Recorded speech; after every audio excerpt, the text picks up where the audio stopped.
Good morning again, everybody, and welcome back to Bowl TV for day number 2 of the 2021 Mid-States Championships taking place at North Rock Lanes in Wichita, Kansas. My name is Aaron Smith, coming to you live from the Bowl TV studio at the International Bowling Campus in Arlington, Texas.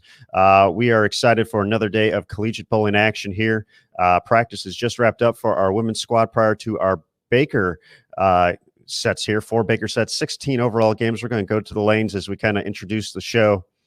Going to kick things off on lanes 23 and 24.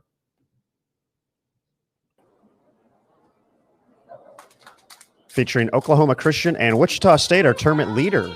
After day number 1 of competition, we will get the full rundown of scores and more, looking into today's final blocks. We have the scores rolling below the screen as well, courtesy of our good friend Jason Thomas, who's on site at North Rock Lanes.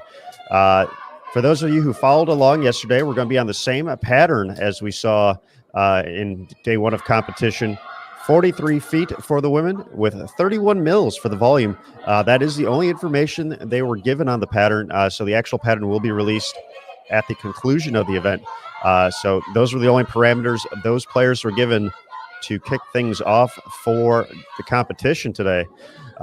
So they've had one day. They've gotten to see it. We've gotten to see what works on the fresh, what doesn't. So these teams are going to make their adjustments as they head into the Baker portion. If you're unfamiliar with Baker bowling, it's fun, it's exciting, it's fast-paced. It's going to be 5 players bowling one single game. So your leadoff player bowls the first and the 6th frame, your second bowler the 2nd and the 7th, third bowler the 3rd and the 8th frame, the 4th bowler the 4th and the 9th, and you know it, the 5th bowler bowls the 5th and the all-important 10th frame. So in this event, it's a total pinfall event to determine the champions in both the men's and the women's divisions. So 5 traditional games yesterday. We got the pinfall from that rolling over into today. 16 Baker games today, 4 different Baker sets. So they'll bowl 4 games on this pair of lanes before they move to their next pair. And then when it's all said and done, we're going to add them all together. And we are going to have a tournament champion here at the Mid-States in 2021 in just a couple quick hours. So as we settle in here, for the folks who are watching on bowltv.com, we certainly welcome you once again. Thank you for picking up a subscription to Bowl TV. Just like yesterday, you have access to 5 additional channels along with the main commentary. We have MSC1, which is 15 and 16. MSC2 is 19 and 20. MSC3 is 23 and 24, what we have showing right now. MSC4 is 27-28, and MSC5 is 31 and 32. So we have 10 lanes covered, 10 teams showing at all times. So pretty cool stuff indeed as we get through the final few rounds of competition here. If you're watching on desktop or laptop, you can find those different channels below the video. If you're watching on a mobile device, hit the top right, or in the top right-hand corner, there's a 4-box window pane, which will get you to the channel navigation. For our friends watching us on Facebook, the Sport of Bowling USBC Facebook page, we say welcome as well. If you want to know what I'm talking about with all the extra channel access and more, you got to head over to bowltv.com to see all those options. Subscribe for the rest of the event. We have options, event pass just for today to watch the live action for $5.95. But if you want to see a little bit more about what Bowl TV is all about, check out a few different events, check out the whole site, pick up a monthly recurring subscription for $9.95 or an annual recurring subscription for $79.95. It takes just a couple minutes to get signed up, and you can watch bowling all day long. For the folks watching on Facebook, we'll be here for the first Baker set, and then everything will be transitioning over to bowltv.com. So that's our first little message for that. So be on the lookout for that as we kind of get through our quick 4-game block here. It's going to go fast, and that's going to be over to bowltv.com to find out who's going to win the Mid-States Championships. As we settle into this first Baker game, once again, we'll go full screen here, folks, but we'll still be talking. We're going to run down the standings here as we settle in with the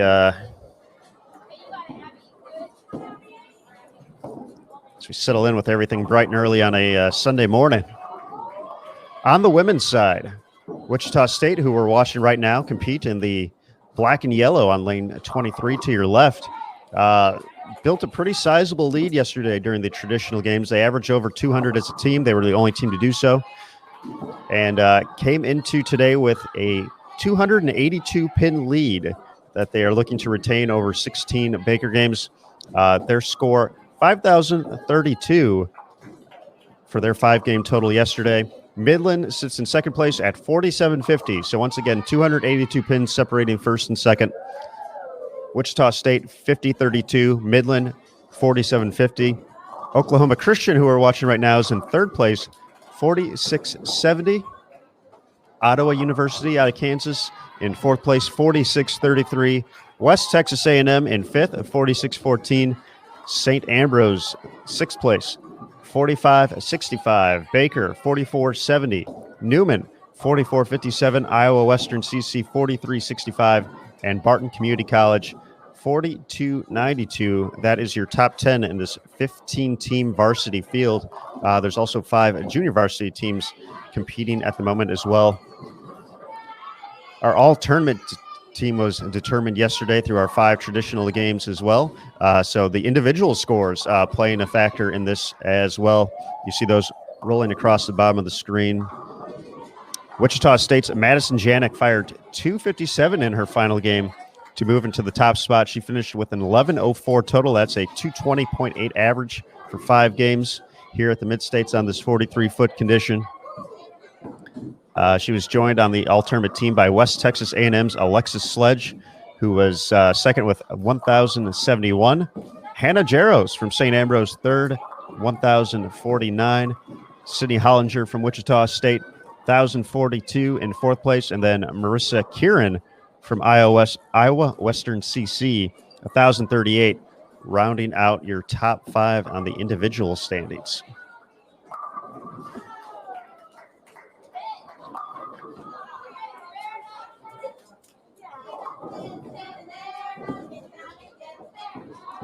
The one thing we saw from this Wichita State team yesterday was that they got incredibly comfortable on this pattern after the initial game. Obviously, 15 minutes of warm-up after just finding out the pattern length and the pattern distance.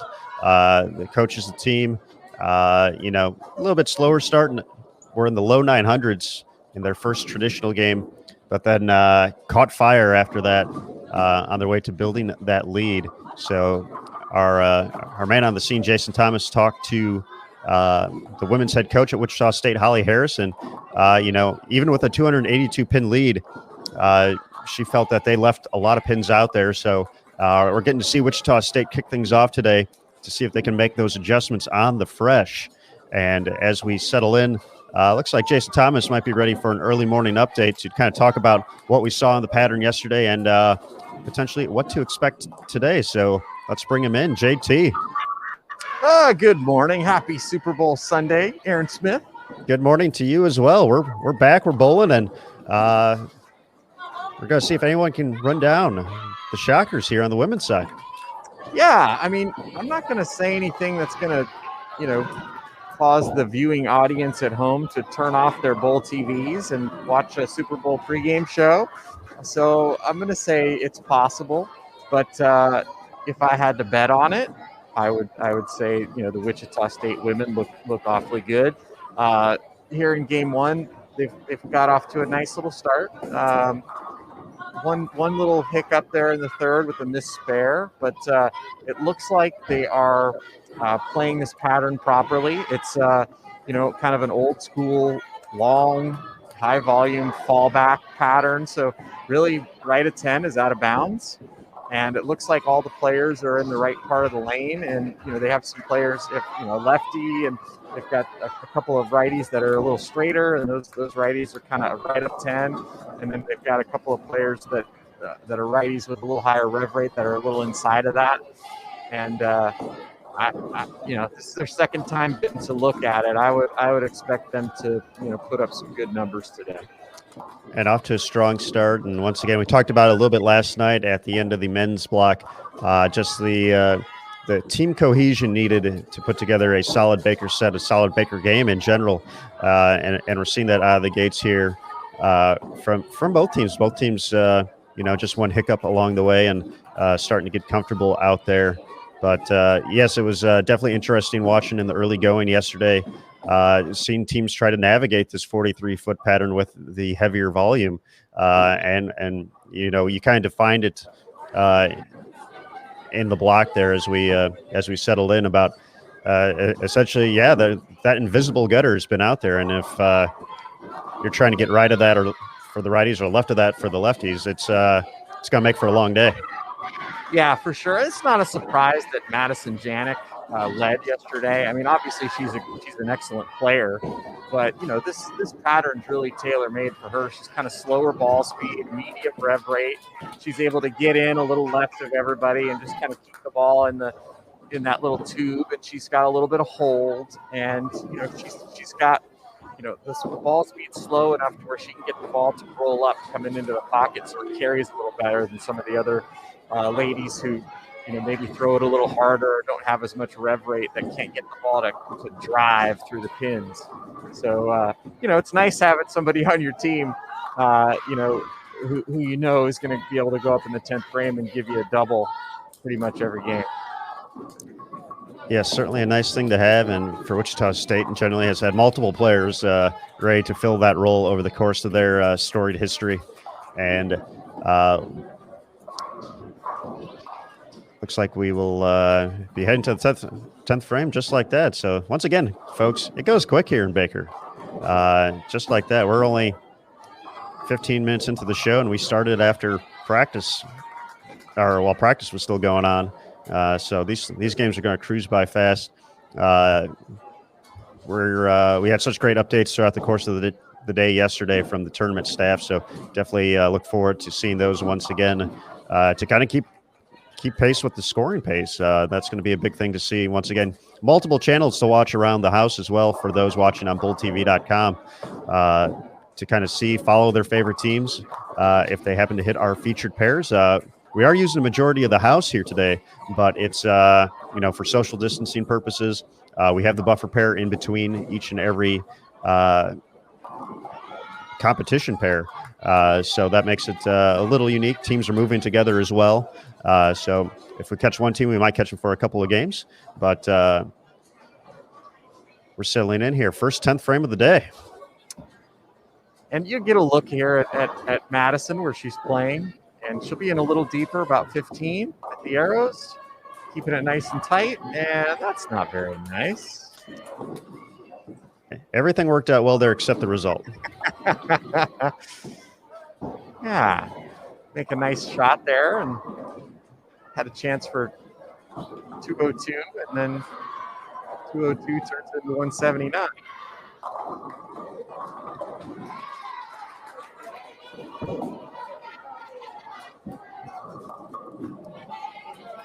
202 still get, or 201 final score for Oklahoma Christian. So a nice game to kick things off, but 179 finish for Wichita State. If anybody's going to run Wichita State down, they're going to need some breaks to go in their favor like that.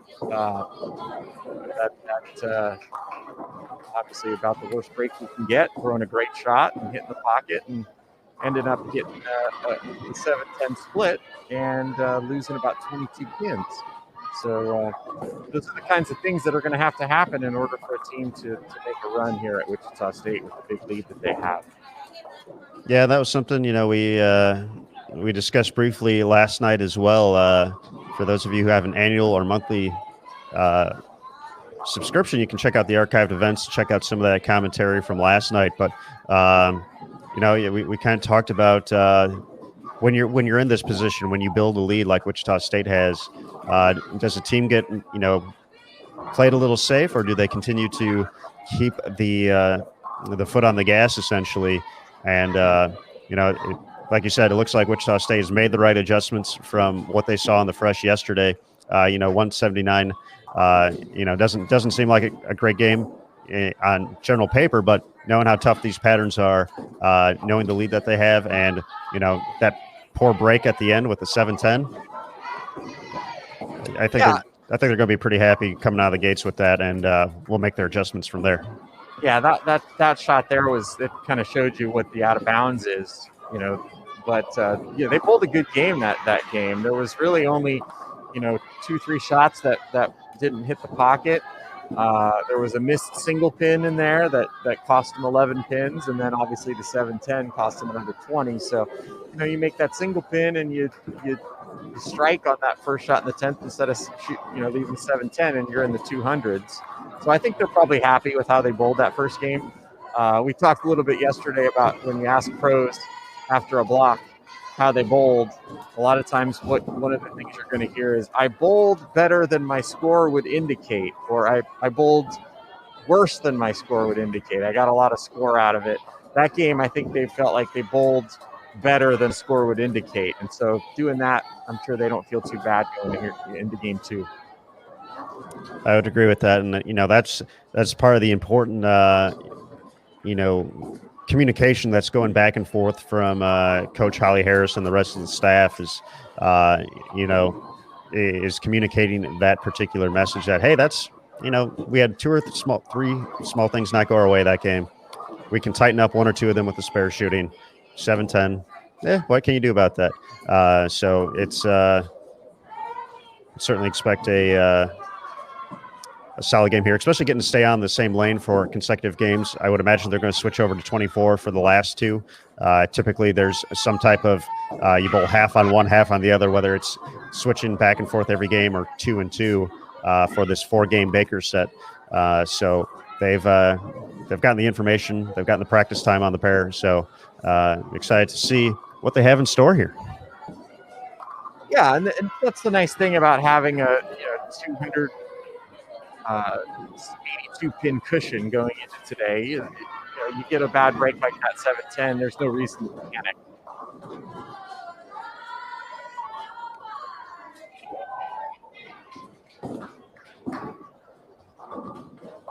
Wichita State had 3 players in the top 10 overall in the individual standings from yesterday. As we mentioned, Madison leading the way for the women's individual totals with that 1104 total, but Sydney Hollinger and Madison Hanson also part of that crew yesterday that helped them take over the lead, also finishing in the top 10. But only a total of 6 players averaged over 200 for 5 games yesterday. Yeah, that's a little surprising. I'm surprised by that. I mean, they're certainly not easy by any stretch of the imagination, but there is a little bit of hold there, and the track is pretty predominant here in this building, so carries quite good, notwithstanding that 710 we saw in the 10th frame for Wichita. Mm-hmm. But a little surprising that the scores were not a little bit higher. Holly Harris came by after and kind of said the same thing to me, and even added to it and said, hey, if the men bowl in this pattern, there's going to be some huge scores. And lucky for us, they bowled on, I think, kind of the direct opposite pattern of this, which we're going to get to see them try again this afternoon, which will be a lot of fun. Absolutely. That second block, the men's competition, scheduled to kick off at 1:45 p.m. Eastern, 12:45 local time. There in Wichita, Kansas. Is it snowing today, JT? It is not, but it is really cold. It's 13 degrees right now. And yeah, I didn't bring any gloves or a hat for my bald head. And I was running to get in the building this morning. It was cold. I went to Starbucks to get my morning coffee and a little breakfast sandwich, and went to roll my window down to pay, and my window was frozen shut. Oh wow! I opened the door. So yeah, it's cold, very cold, and it's supposed to be that way for the whole week. It's supposed to be. The high for the week in Wichita is 21 degrees. The high. So my goodness. I'm not too sad to be leaving, as much as I love Wichita, to head south and to the 60-degree weather of the DFW area. I don't blame you on that. It was a little chilly this morning as well, but not as chilly as that second consecutive 710 for Madison in frame number 5 for Wichita State. So another hit pretty similar to the last one. Just this corner pin's not cooperating, but nice bounce back there from the leadoff spot following up. Yeah, I think that might be a board move to the right. She probably feels that she's got a little bit of cushion by playing in a little deeper. There's a little bit more mistake room, but obviously if you're going to 7-10, that's not helping you. So I think for her, it might be a board move to the right, just be a little more aggressive, tighten up the lines a little bit, and that carry. JT, when we were talking about this pattern a little bit toward the end of the block yesterday, you kind of referenced it as an old school pattern, and 43 feet, 31 mils. Talk a little bit more about that, and just what kind of, as we get a messenger there. All right, early morning messenger. Yeah, that was nice. And that I think they're feeling like they can make a little run here. 9th and 10th left to go, and chance to get into the 220s still for Oklahoma Christian this game. But you kind of mentioned this pattern had an old school look and feel to it, at least from the information we know and the ball reaction we saw. Tell us a little bit more about that. Yeah, so it's really one of those patterns where most of the patterns these days, they break down so quickly because the balls are so aggressive and the players are so aggressive, and they have the really high rev rates. Back in the old days, they would set a pattern and you kind of play there for most of the tournament. You'd be able to play the gutter and stay there all week. That's not the way the world works anymore. In order to be a good player, you really have to be able to move very rapidly and play all parts of the lane. Whereas this pattern, it kind of allows you to stay. I mean, we didn't see players left the fourth arrow at the end of the traditional 5 games of play yesterday. So Madison was playing about 18 at the arrows at the end of the day yesterday, and you could see she's playing about 15 right now. So she only moved about 3 boards over the course of a full 5 games, five player team competition, which is unheard of these days. So it's kind of cool. It also kind of gives you old school angles. You don't have to play big, steep angles through the front part of the lane. You can keep the ball in front of you, and you would assume that for the most part the women would enjoy that, being able to keep the ball in front of them, but because the volume is so high, it makes it very difficult to carry. It makes it very difficult to figure out how do you get the ball, rolling heavy into the pins when there's that much volume and that much length.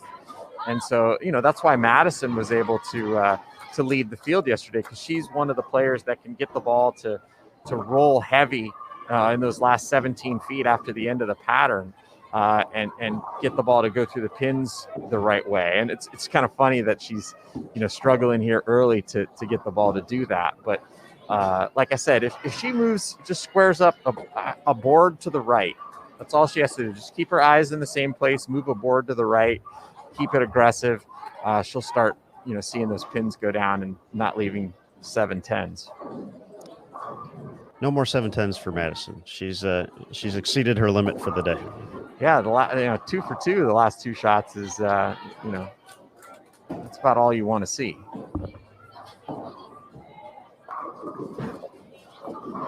.175 after a 2:01 start for Oklahoma Christian. So once again, that's kind of the story of Baker bowling, if you will. The momentum can start up and a team can begin to make a rally, and then all of a sudden an open or 2 down the stretch, and those pins go away very quickly. So that's the tough thing for coaches to manage, for the players to manage. It's a 100% team effort to put together a solid game, and it can be equally as crushing from time to time as well too, when you start to find something and then all of a sudden things begin to not go your way. it's tough to see from back here, but I mean, there you go. It looked like that was much more direct, much more aggressive, not as loopy, and that one went through the pins pretty nicely. Yes, absolutely. Excellent shot there. 177 still out there for Wichita State. They went 179 in the opener. Yeah, and now with Oklahoma Christian kind of stumbling to the finish line there, Wichita actually has a chance to pick up ground on one of their basically there's probably 3 teams that have a chance, Oklahoma Christian being one of them, and they really need to make up 30 pins a game or more. And see, that's just a much more aggressive line, and that one has a lot more, as Norm Duke would say, power through the pins. Mm-hmm. And it was just a simple adjustment, just a very simple. That's what good players do. They get close enough, and then they fine tune. And you could see that's what she did. She had the pocket, but it was a little lazy, and she just made a little adjustment. Probably, like I said, a board move to the right, just to tighten up the line, and now the ball's going through the pins perfectly. Dead flush, your first shot got him to mix for the second strike to get the Shockers into the 170s. There it is. And retaining just a little bit more power. And a 177 finish. So, as we mentioned, teams will now make their way to the other lane. So it's imperative to be following along. You're obviously focused on what you're doing as a team on the lane you're working on, but got to keep an eye on what the other team is doing, especially if they're finding some success. To try and get the read on the lane as quickly as possible. And once again, comparing Baker to a traditional 5-player team game, and it was one of the things you mentioned, JT, is that, when you talk about professionals, about having the strikes at the end of the block or at the end of the game. You Yes. Figure after 2 or 3 times on a pair, you essentially have it, okay, I 4-pinned, I 10-pinned, I 2-pinned, whatever you did in those first few shots, you've had time to make the adjustment, and you should be good to go. And so it's usually about finishing with a flurry of strikes is, kind of the goal. Baker game, you don't have those first few frames to kind of settle into the game individually. You got your one shot, and then you're not up for another 5 frames. It becomes so much tougher to kind of find those late strings of strikes, and that's why the communication for the teams is so important. It is. The thing that's nice about this particular pattern, though, is that there's no mystery about where you should be playing. It's going to be very easy to find, how much different one lane is than another, because everybody's you have to play the same part of the lane. And a lot of these patterns we see nowadays, you hear the phrase multiple angles of attack. That's not this pattern. it's you got to play between second and third arrow and not throw it right of 10. And if you can do that and just keep it in play, you have a good chance of scoring on this pattern. So it's a little easier for the teams, I think, to make those little adjustments. You're not going to run into a pair that's hooking 10 boards more than the pair before.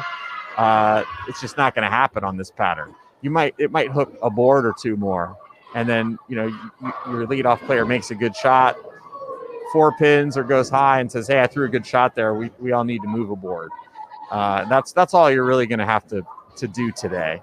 Assuming your team is in tune with and doing playing the right part of the lane and doing the right thing. So far here in the early going, everything right for Wichita State. Early 3-bagger to kick off game 3 of this 4-game block to get going here. Once again, 4-game blocks over the course of the day. If you're on bulltv.com and heading over to one of the other stations outside the main commentary, you can see the schedule for that lane throughout the course of the day. So 4 for 4 there for the Shockers. So we'll get to see some of the same teams. We'll get to see some new teams as well over the course of the day. So great opportunity to see the entire field competing at this week's Mid-States Championships. Yeah, we have a little situation where, because of the way the teams are going to be moving, Wichita State is not going to be on one of our featured pairs the last game. So if it's a runaway and they've got it locked up, they won't be on camera the last game. But if it's close, we'll get a camera over there for that last game. I'll make it happen. JT, the man with the plan.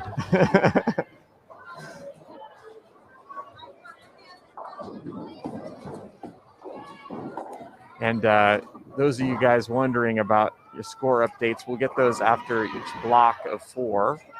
So that is correct for sure. Yeah, there's with as quickly as Baker Bowling goes, and once again, we've flown through. Lost JT there for a second. He'll be back. Looks like he's getting some extra information, but yes, after every 4-game block, we will get the update with as quickly as everything comes in. That is the best way for the tournament staff and everyone to essentially get the scores quickly to us. So after the Baker block, that's when they will pass along the information.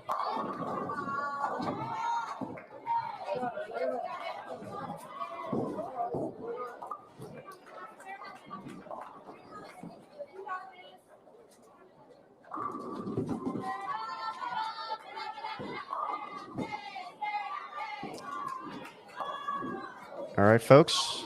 JT is going to go work on channel number 4 on BullTV.com. We'll get that up and running once again in just a moment. So we're going to go back to full screen here.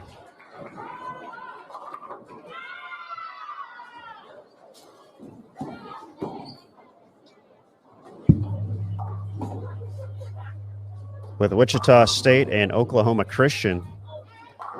So far through 2 games, Oklahoma Christian 201 and 175. And some early struggles here in game 3 for Wichita State, 179 and 177. They get off to the strong start, front 4.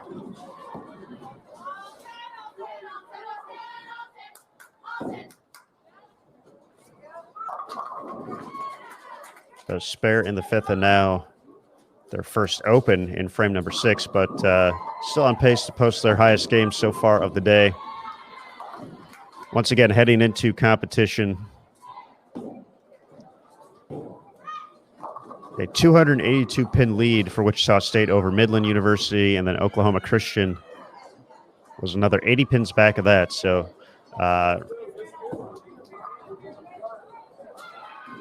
those were the teams in closest proximity to Wichita State to see if they can take home essentially a home victory. North Rock Lanes in Wichita, Kansas, Wichita State University in Wichita, Kansas. This event hosted jointly by Wichita as well as Newman University, so big shout out to Holly Harris and Billy Murphy for all their hard work over the course of the weekend to give these collegiate athletes a great opportunity to compete.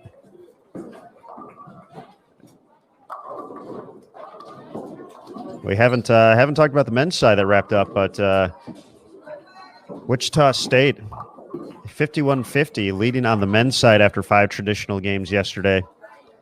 St. Ambrose in second place of 49-25, so it's 225 pins the difference. The Wichita State men ahead of the rest of the field. Newman University in third place, 46-91. So really a 2-team race on the men's side heading into today's Baker block a little bit later today. Midland in fourth, 46-33, and Kansas Wesleyan 46-30, rounding out the top 5 in the men's division. Individually, Brandon Biondo of Wichita State, 1092 leading the way, a 218.4 average. Nathan Stubler, Justin Abud of Cameron, and Cameron Crow of St. Ambrose were the next 3 players in the standings, 1088, 1078, and 1066.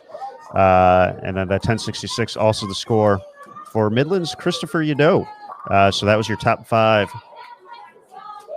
in the individual standings on the men's side. So that all-tournament team will be recognized a little bit later today.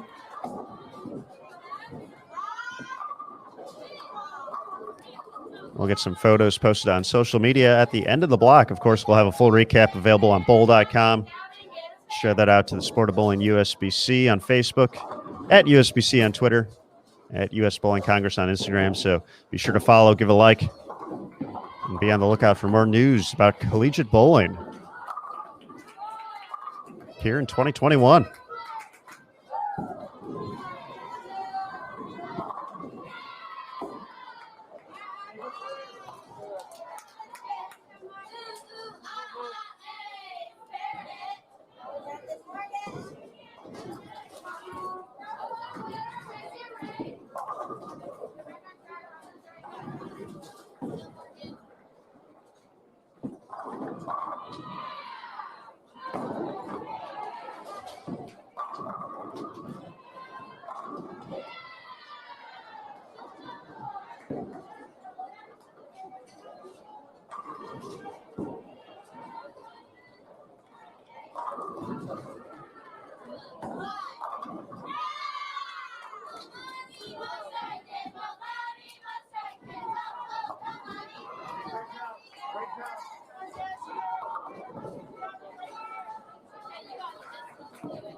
Wichita State ready for the 10th frame already. 9th frame coming up for Oklahoma Christian.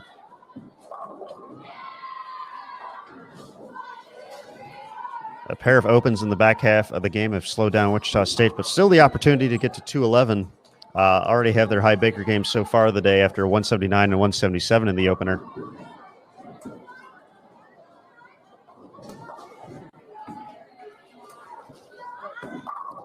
Great shot in the 9th from Oklahoma Christian. Makes it a double, 182. Still out there for OCU.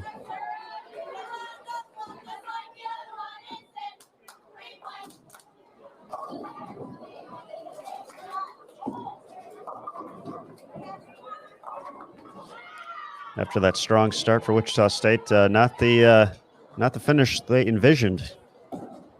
Count can get them into, or good count gets them to 190. The 2-4-8-10. Certainly something you can run down as well, though.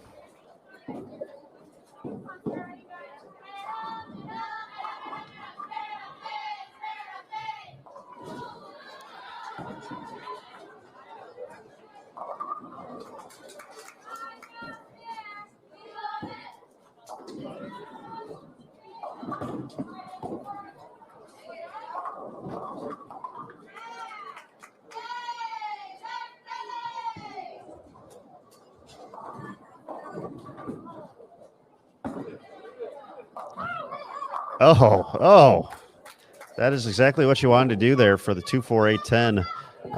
Essentially, none of the pins that made their way over there connected with the 10 pin. But that is what you want to do to make a run at that. Get the ball left of the 2 pin. You got to hook away from it to hopefully catch the back pin as well.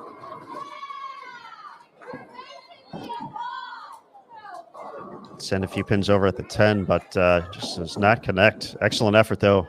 190 finish for Wichita, so 179, 177, and 190 so far for Wichita State.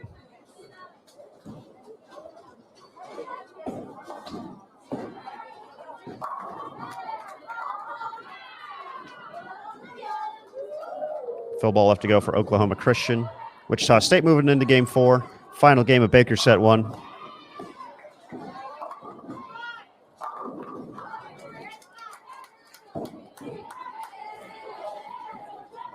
.158 the tally for Oklahoma Christian.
All right, folks, we are at the end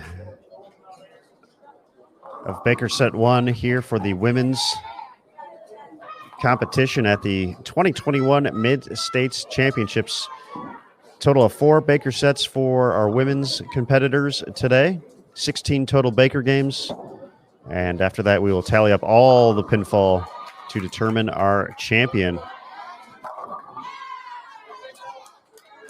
For the good folks on BullTV.com already, we will be continuing on throughout the course of the block, so you can follow the action. We'll update the scores as they become available throughout the course of this morning's round.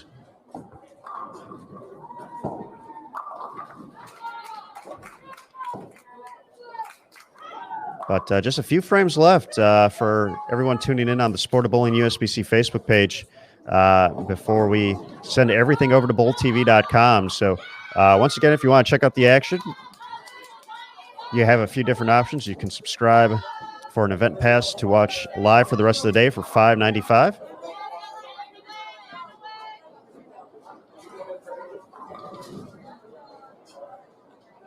Or if you want to access the entire site, you can pick up a monthly or annual recurring subscription for $9.95 for the monthly or $79.95 for the annual.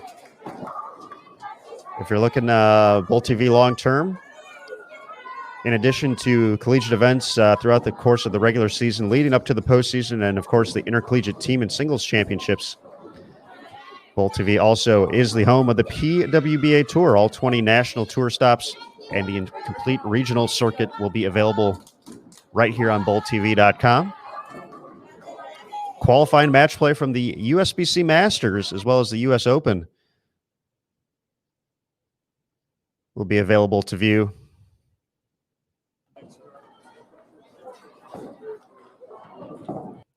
Top youth events like the Junior Gold Championships,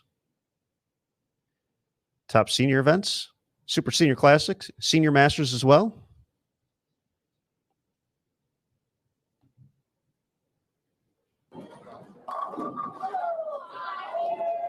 Along with the Bowlers Journal Team Championship Series, all available throughout the course of 2021.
All right, folks, we're going to, it's getting a little choppy here with the internet, so we're going to go ahead and switch pairs to see if we can get that one up and running again. We're going to head to 15 and 16.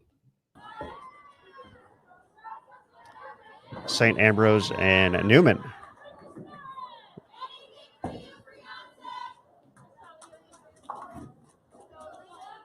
Wrapping up their block here.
All right, folks, we're just about done here with Baker set number one. Just one shot left to go here for Newman and St. Ambrose.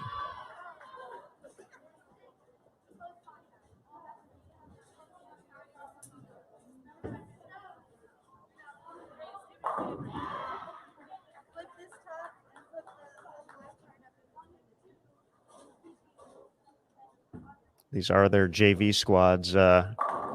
We do have 5 JV teams in the field as well this week.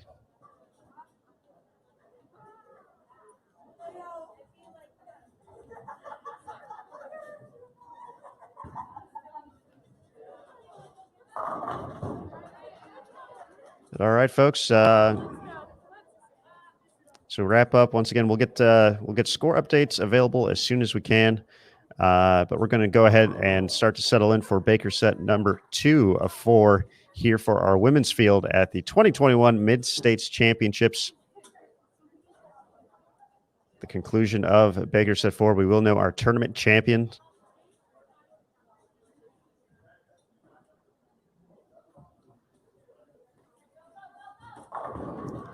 But with our current social distancing procedures and protocols in place for this event, all teams will be moving at the same time once everyone is complete.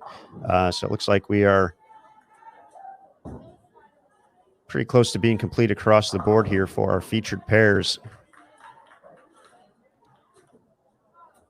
So we're going to take this opportunity to take the lanes off the screen as teams prepare to move. We're going to go back to the Bull TV studio. And once again, we'll be back for Baker Set 2 in just a moment if you're watching on bulltv.com. For the folks watching on Facebook, we appreciate you stopping by for this sneak peek, this free look into the Mid-States Championships. We will have full updates and more available later today. But if you want to watch the action, head over to bulltv.com, pick up a subscription for either the event to watch live or monthly or annual to check it out in the archived events as well and experience all that Bull TV has to offer. So we're going to go ahead and say goodbye to our friends on Facebook, but hopefully you head over to bulltv.com, join the chat, have a good time, and but we'll be right back here on Bull TV. So folks on Facebook, once again, we'll be signing off for right now, but bulltv.com, head over, watch the rest of the block with us. But folks, game 2 going to be, or Baker Set 2, excuse me, going to be coming up next here from the Mid-States Championships 2021, taking place at North Rock Lanes in Wichita, Kansas. My name is Aaron Smith, and we'll be right back here on Bull TV. And remember, folks, on Bull TV, bowling lives here.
All right, folks. Hello once again. We are currently in between games here at the Mid-States Championships.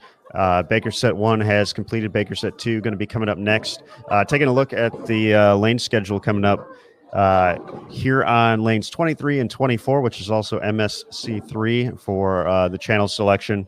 We're going to have Ottawa and Midland. Both of those are going to be their JV teams. Taking a look around the house over on lanes 15 and 16 for MSC1. Ottawa and Midland, their other JV team. So Ottawa will be the varsity team. Midland, 2 JV teams in the field this week. So JV1 is going to be bowling on 15 and 16. JV2 is going to be on 23 and 24. Taking a look at MSC2, which is 19 and 20 for Baker Set 2. Some more JV action. St. Ambrose and Newman will be on the lanes. Once we get Channel 4 up and running again, Wichita State and Oklahoma Christian will be there for game or Baker Set number 2. Then finally on 31 and 32, we're going to have Newman and Barton County CC there for Baker set 2. So if you go to those individual channels, we do have the full lane scheduled for the day of the teams that will be hitting those pairs. But once again, we're waiting for everybody throughout the course of the house to finish up. As we mentioned, our featured pairs are they have completed their first 4 games in Baker set 1. So once everyone gets going, we will have an announcement, and it'll be time to make the switch to game or Baker set 2 for all the teams in the field. So that's currently what we're waiting for. Still got a few teams finishing up around the house. So as soon as those wrap up, we will move on to the next set of 4 Baker games. So that's the laydown right now. So we'll go back to the lanes. Everybody sit back and enjoy as we patiently wait for Baker set 2 from the Mid-States Championships.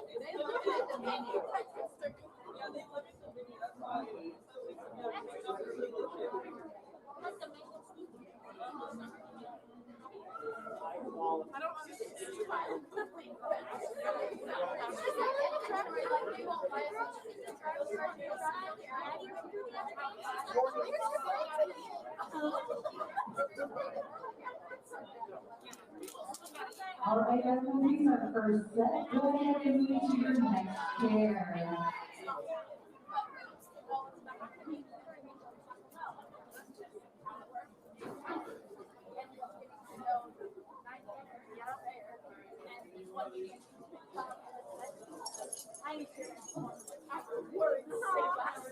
Once you make it to your next pair, go ahead and once everybody is ready, you can go ahead and get started on your next 4 sets of pairs.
All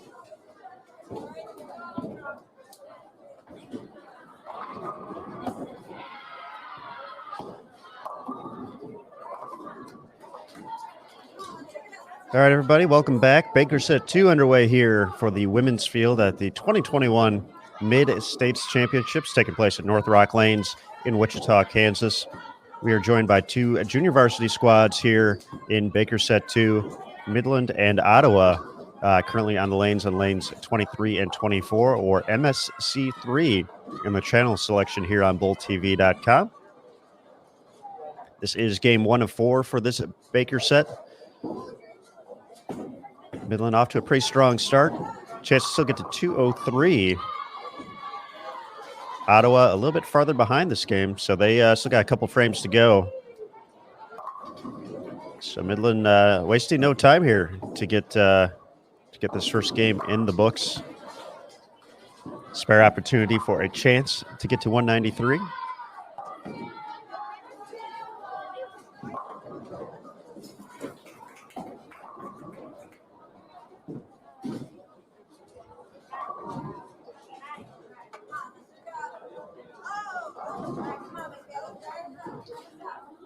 And we should have a score update coming to you very quickly here. So it looks like we can rattle those off for you real quick. So we're going to go back to full screen as Midland wraps up. They're going to unfortunately finish with 182 after the missed single pin there.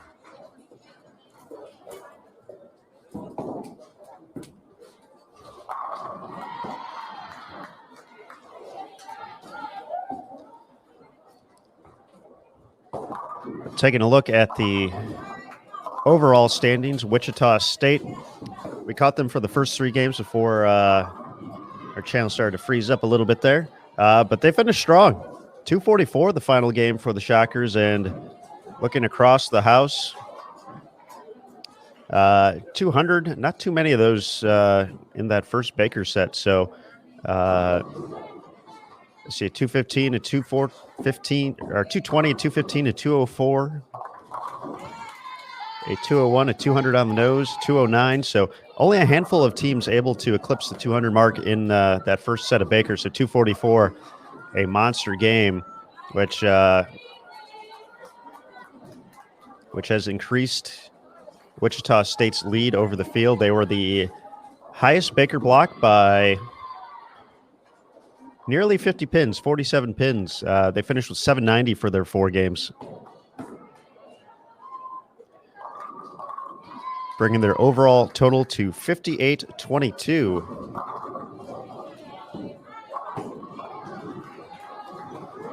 Once again, Wichita State at 58-22, sitting in second place, nearly 400 pins back now. 54-29 is Midland University. So Midland only went 679 for those 3 games, so they were in second prior and had given up some additional pins there. 54-13, Oklahoma Christian did move up in the standings as far as pin-wise. Now just 16 pins back at second place, but still pretty far back from Wichita with just 12 Baker games left to go.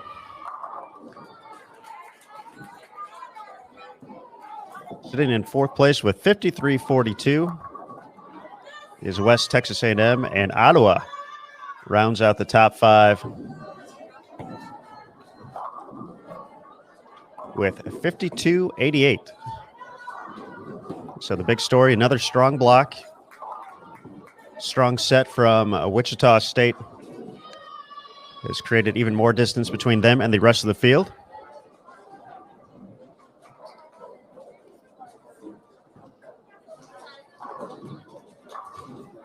Just a couple Baker games left to go.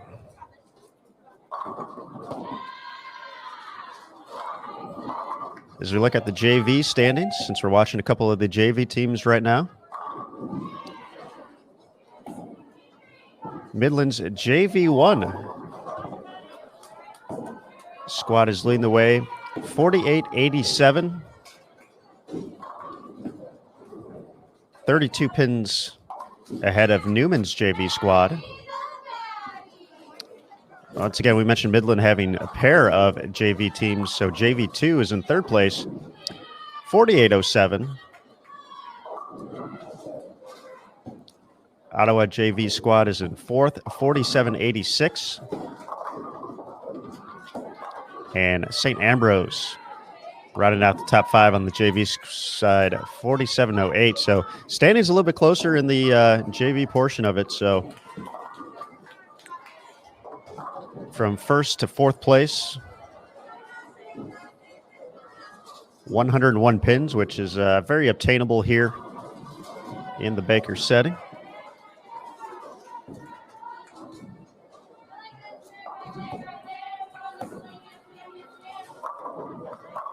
So as far as the Midland JV squads go, we are actually watching Team 2. So this is the team that's in third place right now for the Midland Warriors.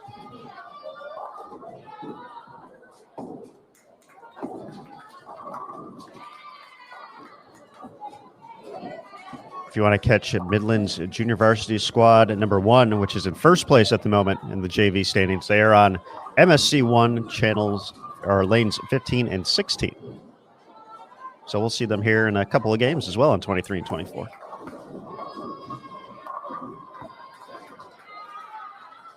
Big shout out to the tournament staff. We mentioned this a few times. Billy Murphy with Newman, Holly Harris with Wichita State, and all the good folks at North Rock Lanes. Always a big thank you to Frank and Kathy DeSocio, as well as Brett Bowers and the whole staff for always being a great tournament host and venue.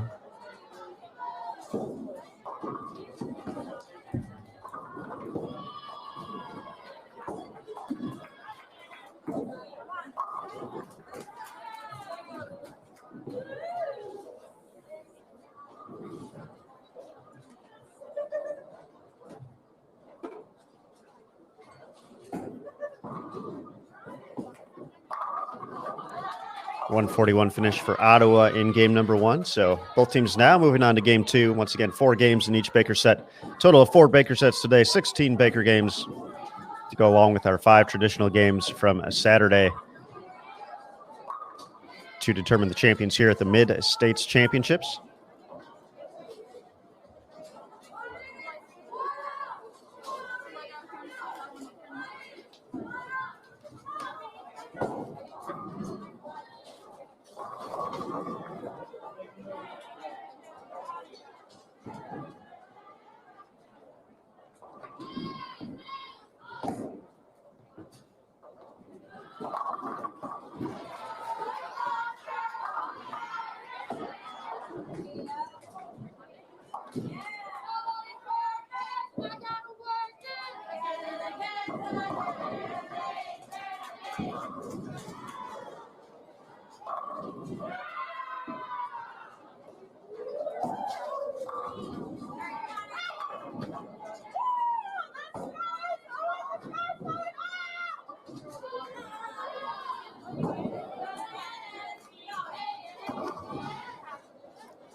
Folks, as we settle into game 2, we know you always like watching cool stuff on social media with bowling.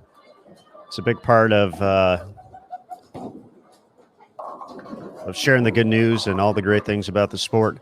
And I want to give a shout out to Lincoln Memorial University and their women's bowling team. They had a post on their Twitter account yesterday at LMU Bowling, talking about their day competing this week. But one of their players, a freshman, Cassidy Anschutz, shot a 300 game, and they have the video of her final shot. You see her teammates going crazy. The whole place applauding the effort from Cassidy. So a very cool thing to check out over the course of your day on social media and Bowl TV. So once again, that was Lincoln Memorial University, LMU Bowling on Twitter. It's definitely worth a check. Big shout out to all the collegiate teams who share updates across the board from tournament to tournament. It's always fun to see those results and see those big games. But share some love. Check it out on Twitter at LMU Bowling. Cassidy's 300 game.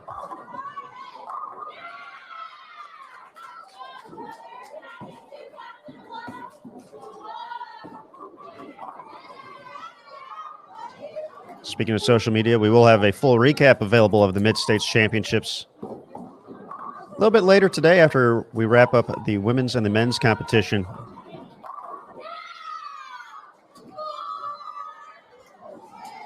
Available on bowl.com, and of course will be shared on the Sport of Bowling USBC Facebook page, at USBC on Twitter, at US Bowling Congress on Instagram.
Field ball coming up for Midland's JV number 2 team. We're going to finish at 160. Ottawa putting together some strikes here.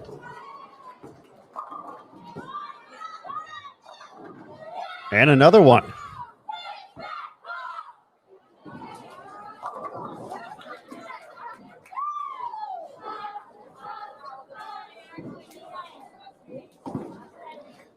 And folks, we talked about the excitement of Baker when teams begin to get on a roll, and this is it right now after a spare in the first 6 in a row for Ottawa's JV squad. And see the excitement picking up from the team members, looking to keep it going.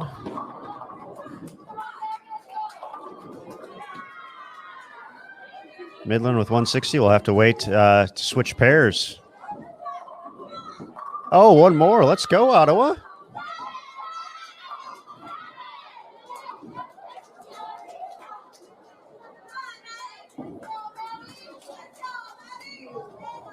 Look at him go here. We like strikes this early in the morning.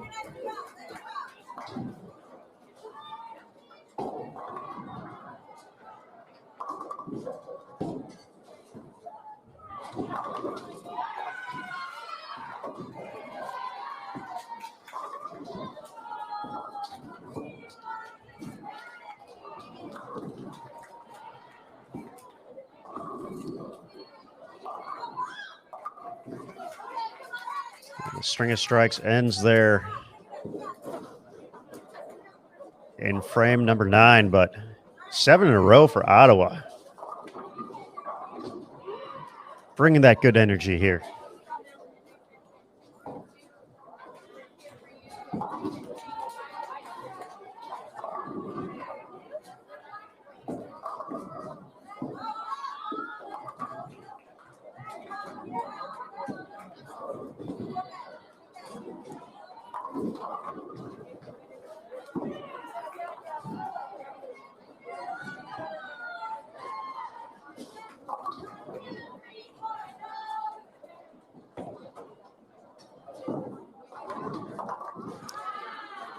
So with the spare, a chance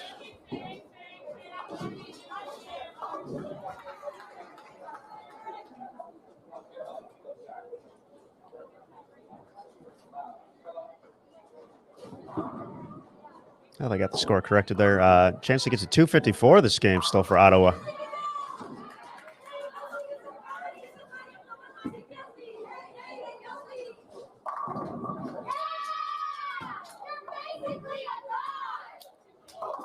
Now into the 240s. One more to get into the 250s.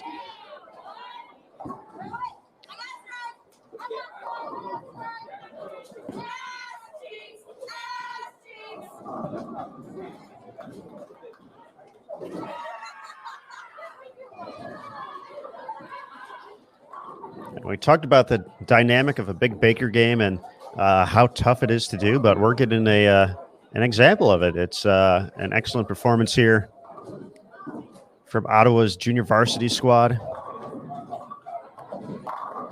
Team communicating, getting into the right part of the lane with the right equipment, making some great shots along the way, and bringing the energy. It's kind of the full spectrum of a great Baker game.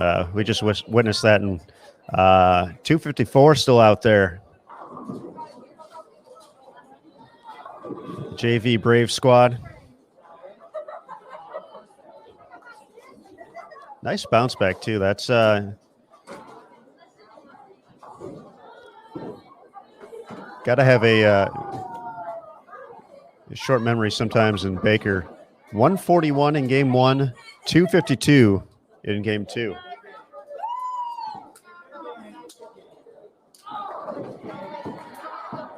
Nice game, Ottawa. That's what we like to see.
Game 3 of Baker Set 2 underway here on 23 and 24, Ottawa and Midland JV squads.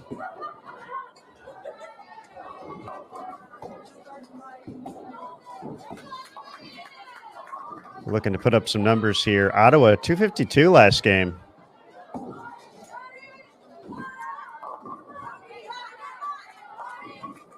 And they look pretty close here in their moves.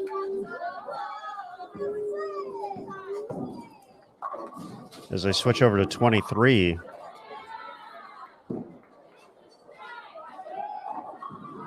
Pair of strikes here in the early going. We'll see if they can stay clean with the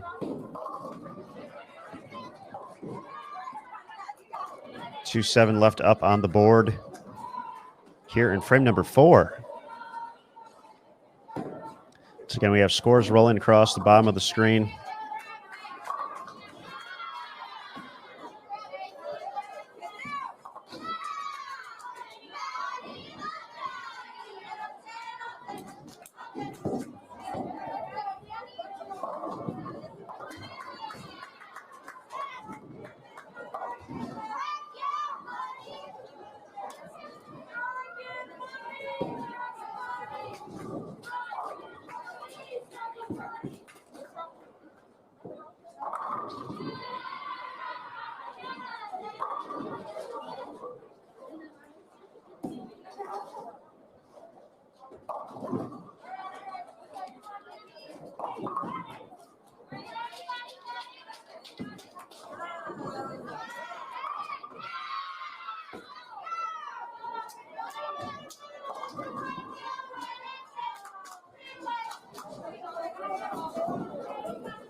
All right, everybody.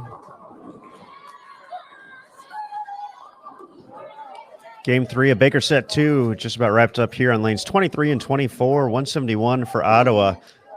Moving to lane 23 after the big 252 to wrap up game 2 on 24, 160 in the books for Midland's JV squad.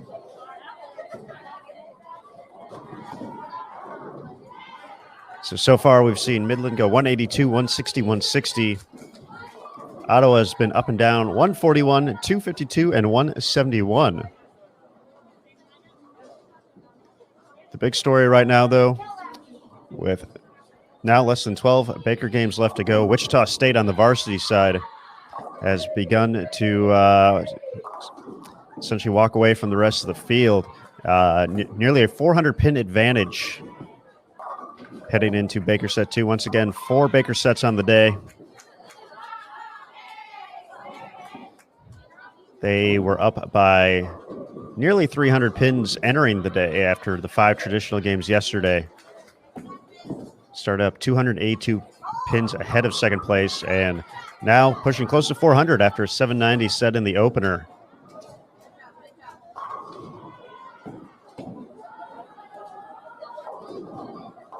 So as we talked about quite a bit yesterday during the broadcast,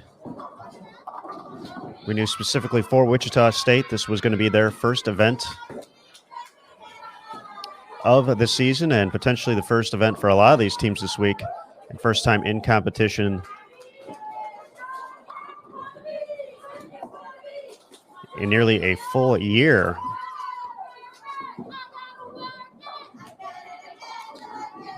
But despite the time away, a continued staple of collegiate bowling, Wichita State. proven to be the team to beat here in the early going.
All right, good folks, Bowl TV. As we settle in here, end of Baker set 2 here at the 2021 Mid-States Championships. We got some special guests going to be joining us once again here for the telecast. So we had them on for a little bit yesterday. They were kind enough to join us again today. So we'd like to welcome back Matt Russo and Lauren Pate to Bowl TV and the Mid-States Championships. So good morning and hello again. Good morning, Aaron. Can you finally hear me? I can hear you. Yep. All right, we're gonna move this microphone right in front of us now. All right, how's it going? It's going well. We've been cruising right along here. We're into the Baker portion of the event, which definitely picks up the pace of play. These competitors are once again on the same condition they were on yesterday, so they got an opportunity to take that information in, make the adjustments. And as we've seen, Wichita State has been running away with it in the past couple of games here. Am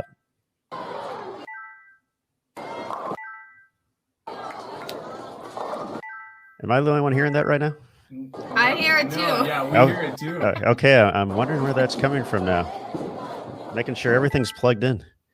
Yeah, I don't know. Maybe it's the bowling center, but yeah, we were checking our stuff too. But I think I don't know. I thought you were playing the slot machine. It feels like it here. Here with our with some of our fights with the internet and cameras today. But let me send JT a note real quick.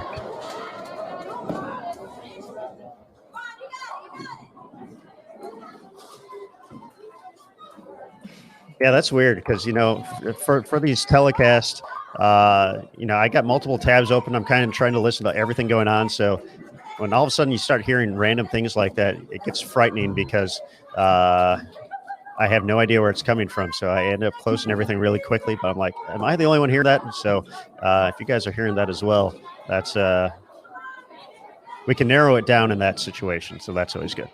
But thought you were playing a prank on us or something. that would be a good way to start the day. But and no pranks involved here. Just good old-fashioned, exciting bowling. But welcome again. It's great to see you guys once again for a second consecutive day. We appreciate it here on Bowl TV. So, we'll get right into it. We got Baker competition. So I want to hear some great Baker stories to start off today. So, first question I'm going to ask: throughout your collegiate days, have either of you been a part of a Baker 300 game? Yes, actually, we bowled ours in Vegas at the tournament in the stadium. We had a chance for 300 twice my senior year, and the first time we had 300, we were bowling against Wichita, and they had 300, or they had a chance for 300 the game before, and they subbed, and they bowled 299, and then we had the next game, and we subbed, and we got 6 and bowled 296. Evan got 6 on his field goal. And then we bowled 300 in the title match, actually. We got all the way to the 11th, and I kindly told Dell that, hey, we want to bowl 300, and he let us finish it off. So I do remember that one now that you mention it, and that was Evan coming off the bench for the for that, right? Yeah, I mean, you literally just had to throw it at the 3-pin, and you couldn't have missed any further left. So it was 6 all the way, unfortunately. Gotcha. Yeah, that was definitely a great moment on Bowl TV. Lauren, what about you and McKendry? Any close runs at 300 over the course of your 4 years with the Bearcats? Yeah, and I was unfortunately the one to mess it up, but it's fine. It was at the McKendry Baker. I want to say it was my sophomore year. So how they do it is they bowl 4 games, and then I want to say that it could be like bonus pins. I think this is the tournament, unless I'm thinking of a different tournament that they do. But you just bowl the teams around you in a pot of 4, I think. And then you just get bonus pins for every game you win, or basically total pinfall you win. That set of 4 games, I think we shot 1,100. And with the 285, we had the front 10, and I left the 245 and missed the 245. But hey, it happens. I don't think that we came close, but I don't think that we ever shot 400 after that. Gotcha. It's such a unique dynamic to get everybody kind of rolling and getting going in the Baker format, and the energy in those moments is something unbelievable and crazy. And we kind of have different parts of the tournament. Taking a look, even from Matt on the USBC collegiate side, and McKendry competing on both the USBC collegiate, but also NCAA side, is that you have those different types of formats included one way or another with the traditional games and the Baker games. And for the folks, we can watch it here on Bowl TV. Just talk about the energy of Baker after, you kind of have a slower day with traditional games. It kind of, everything sets up. You get a few frames to get loose. Talk about the energy that is out there during a Baker game. Obviously it's great when things are going your way, you're striking a bunch, but just talk about how different it is for these competitors going from one day to the next, going from traditional games into the Baker format. Yeah, I personally like Baker better in all throughout high school. That's all we bowled was just Baker. So coming into college bowling, I was like, well, I never really bowled a traditional game as a team like I have with junior league, but I never bowled a traditional game with like an actual college team, high school team. So it was definitely kind of like a mind changer to shift from Baker to traditional. And like sometimes you have to be selfish in those moments because that is your game that you're doing. But also when it comes to Baker, you only have 2 frames, and I wouldn't say you have to be perfect, but you have to be perfect enough to help carry the team possibly to a win. And just I think it's overall the energy is just more energetic, more motivating to do Baker because you only get 2 shots.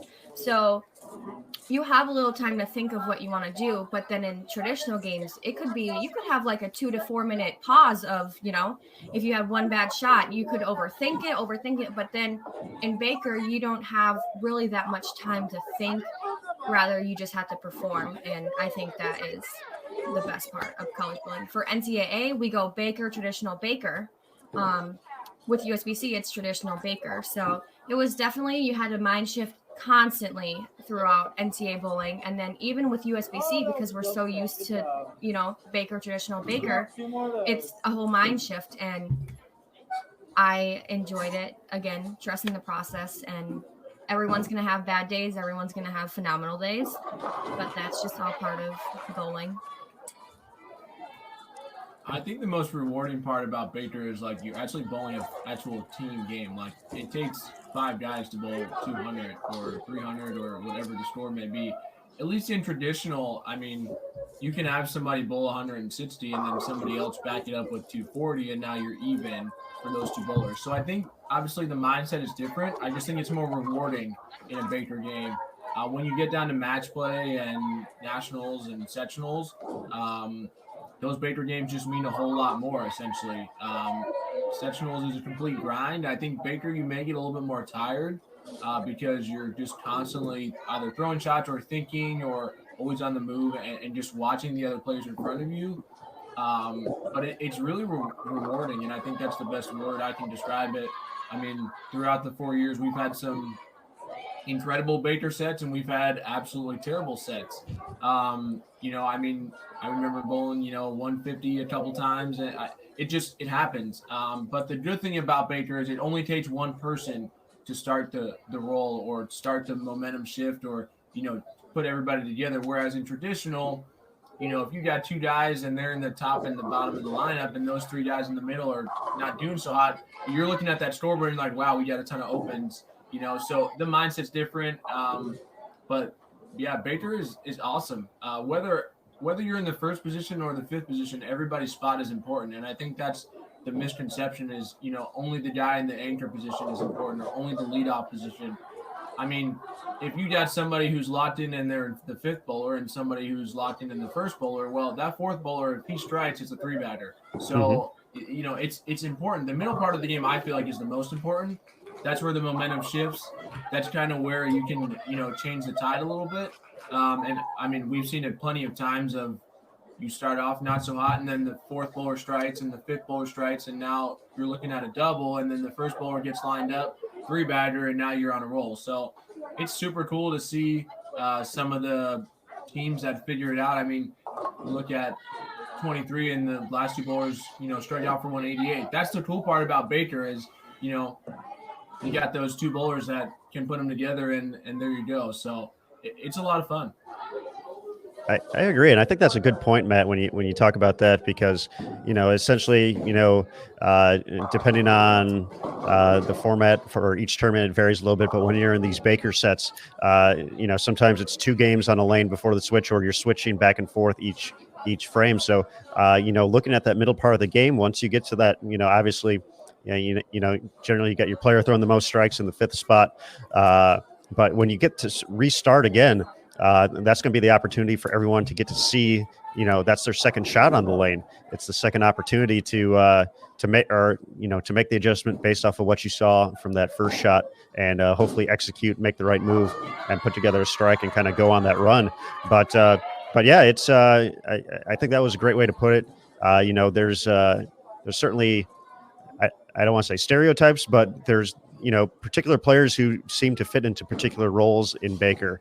And it's, one of the things I was always impressed with your Weber squads was it just seemed like everyone was so interchangeable in the lineup that the guy who was bowling 2nd could be thrown into the 5th spot just like that.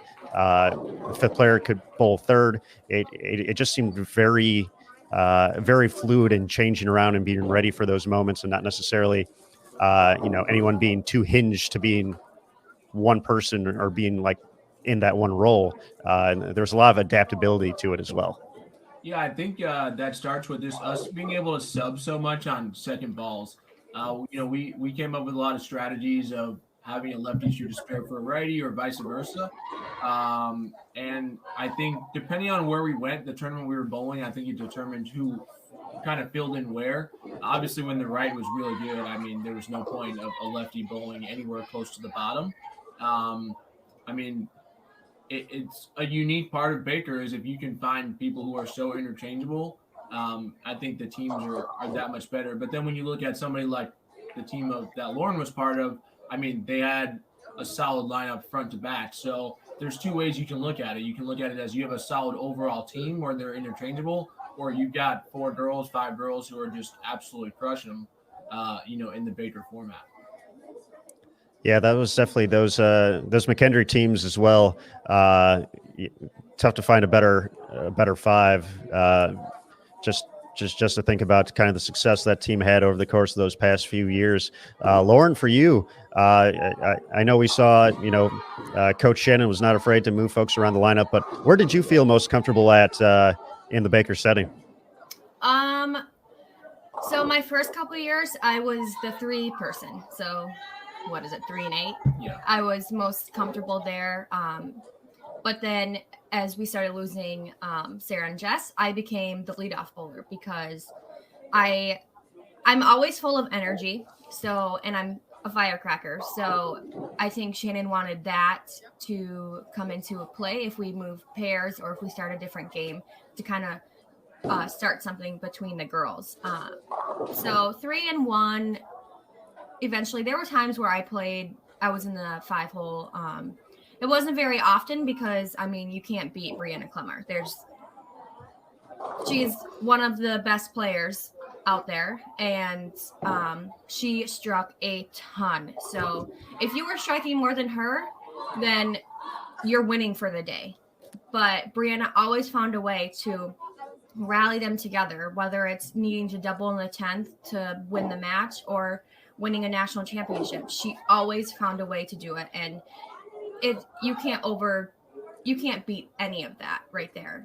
And I think that is something that we realized very quickly, especially her freshman year when she struck to win the national championship against Nebraska.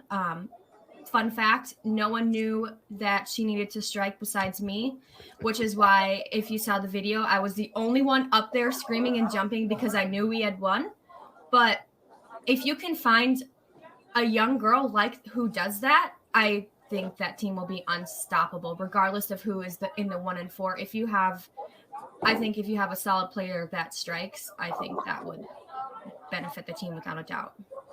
It's funny you mentioned that particular moment because I believe we were talking to Shannon at one point and we were kind of reliving some of the collegiate memories and I think we were talking about Taylor in that particular instance, and I think she had a photo from the video or something like that, or a screenshot or something where Taylor had the look of having no idea that the team had just won. So, but if it was only you who knew, then everyone else is just as guilty of that. But Taylor was the one who got caught apparently by Shannon. Yeah. But that's something else though too. Mm-hmm. Yeah, she was it looked like she was kind of trapped behind the ball return. But then once everyone started screaming, everyone's like, oh my gosh, we just won. And I'm already jumping and I'm screaming and I'm like, heck yeah, we actually just won. And then everyone caught on. And I think we just had so many girls down there in a little space that they provided. But she just got, she just got stuck behind the ball return. And then she's like, oh my gosh, yes. And realized and came up. Good stuff, though, for sure. We are moving on to Baker's set number 3. So going to be joining us next, St. Ambrose and Newman. Their JV squads will be coming up next on 23 and 24. Once again, we are all moving together here. So it's similar to NCAA where essentially we're waiting for everybody to finish up to responsibly move across the center here at North Rock Lanes. Today we're on a 43-foot condition here on the women's side, 31 mils, but we don't have any graph information. That was the only information given to the players. So, this is their second day on it, so they get to make the adjustments from what they saw in the early going. But I know that's been a thing for collegiate bowling where, some events don't have a pattern. Some you get limited information, and some you get all the information. So for you guys, when you were in an instance where you had either no information was going to be released, like at ITC or ISC, you don't get to see it basically until it pops up during the TV show. Or if you look at an event like this where you just get pattern length and volume, what are the quick ways that these teams, these coaches are trying to figure out the best way to get the team lined up? What are the things you would look for in those situations that would allow you guys to find the pocket and find success? It's funny that you bring that up. Quick little story. Senior year, when we bowled at ITCs, you get that 45-minute practice session. Obviously, they don't tell you the pattern, but you get to bowl on it. I bowled for about 30 minutes, and none of my balls hit the pocket. And I looked at Dell and Ruben, and I said, all right, well, I'm glad that I'll be cheering this year. It'll be a great senior year. And honestly, like, I was so ready to not bowl. I just didn't want to jeopardize us not, and then all of a sudden, Ruben was like, you know what, let's try this. And I moved like a bunch to the left, and we hit the purple hammer with about, 360, and it struck. And I was like, oh, all right. And then we went into the next day, and I didn't really bowl very much until we tried it. And then obviously the rest is history. But I think going back to your question, a lot of it is just watching your ball motion and picking out the right bowling balls from the beginning. If you get that little information of 43 feet and 31 mils, you're not going to throw a shiny ball on the fresh. It'd be more of the asymmetrical balls that continue down the lane, maybe some symmetrical balls that are pretty early. But I also think surface is important as well. Like, you may not want to use a bunch of surface if you're trying to go up the lane and kind of shut your angles down. Or you may want to use a little bit more surface if you're trying to hook it a little bit. But looking at what the girls are, what it looks like right now, you obviously don't want to hook it. They actually look like they're playing like 48 feet, to be honest.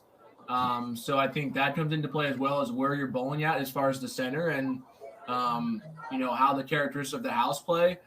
We bowl at a sports shot league on Monday nights, and we bowl at an all wood center one of the weeks, and we're bowling on 49 feet at the moment. Oh, wow. One of the PWBA patterns, and we bowl at the wood house. And I mean, the ball hooks in the front and then just goes straight. So, you wouldn't want to use a bunch of surface that situation because you don't want the ball to immediately go Brooklyn or the other way. So it's very interesting, and it's really important, obviously, to just pick the right ball and just read your ball motion and have everybody on the same page. And then you may find somebody who creates more hook than anybody else, and then you may find somebody who, can't get their ball to hook at all. So I would say the three most important things are speed, ball choice, and then surface. All right, good stuff there. Lauren, you have anything to add to Matt's description there? Well, we didn't really bowl USBC sides besides ITCs.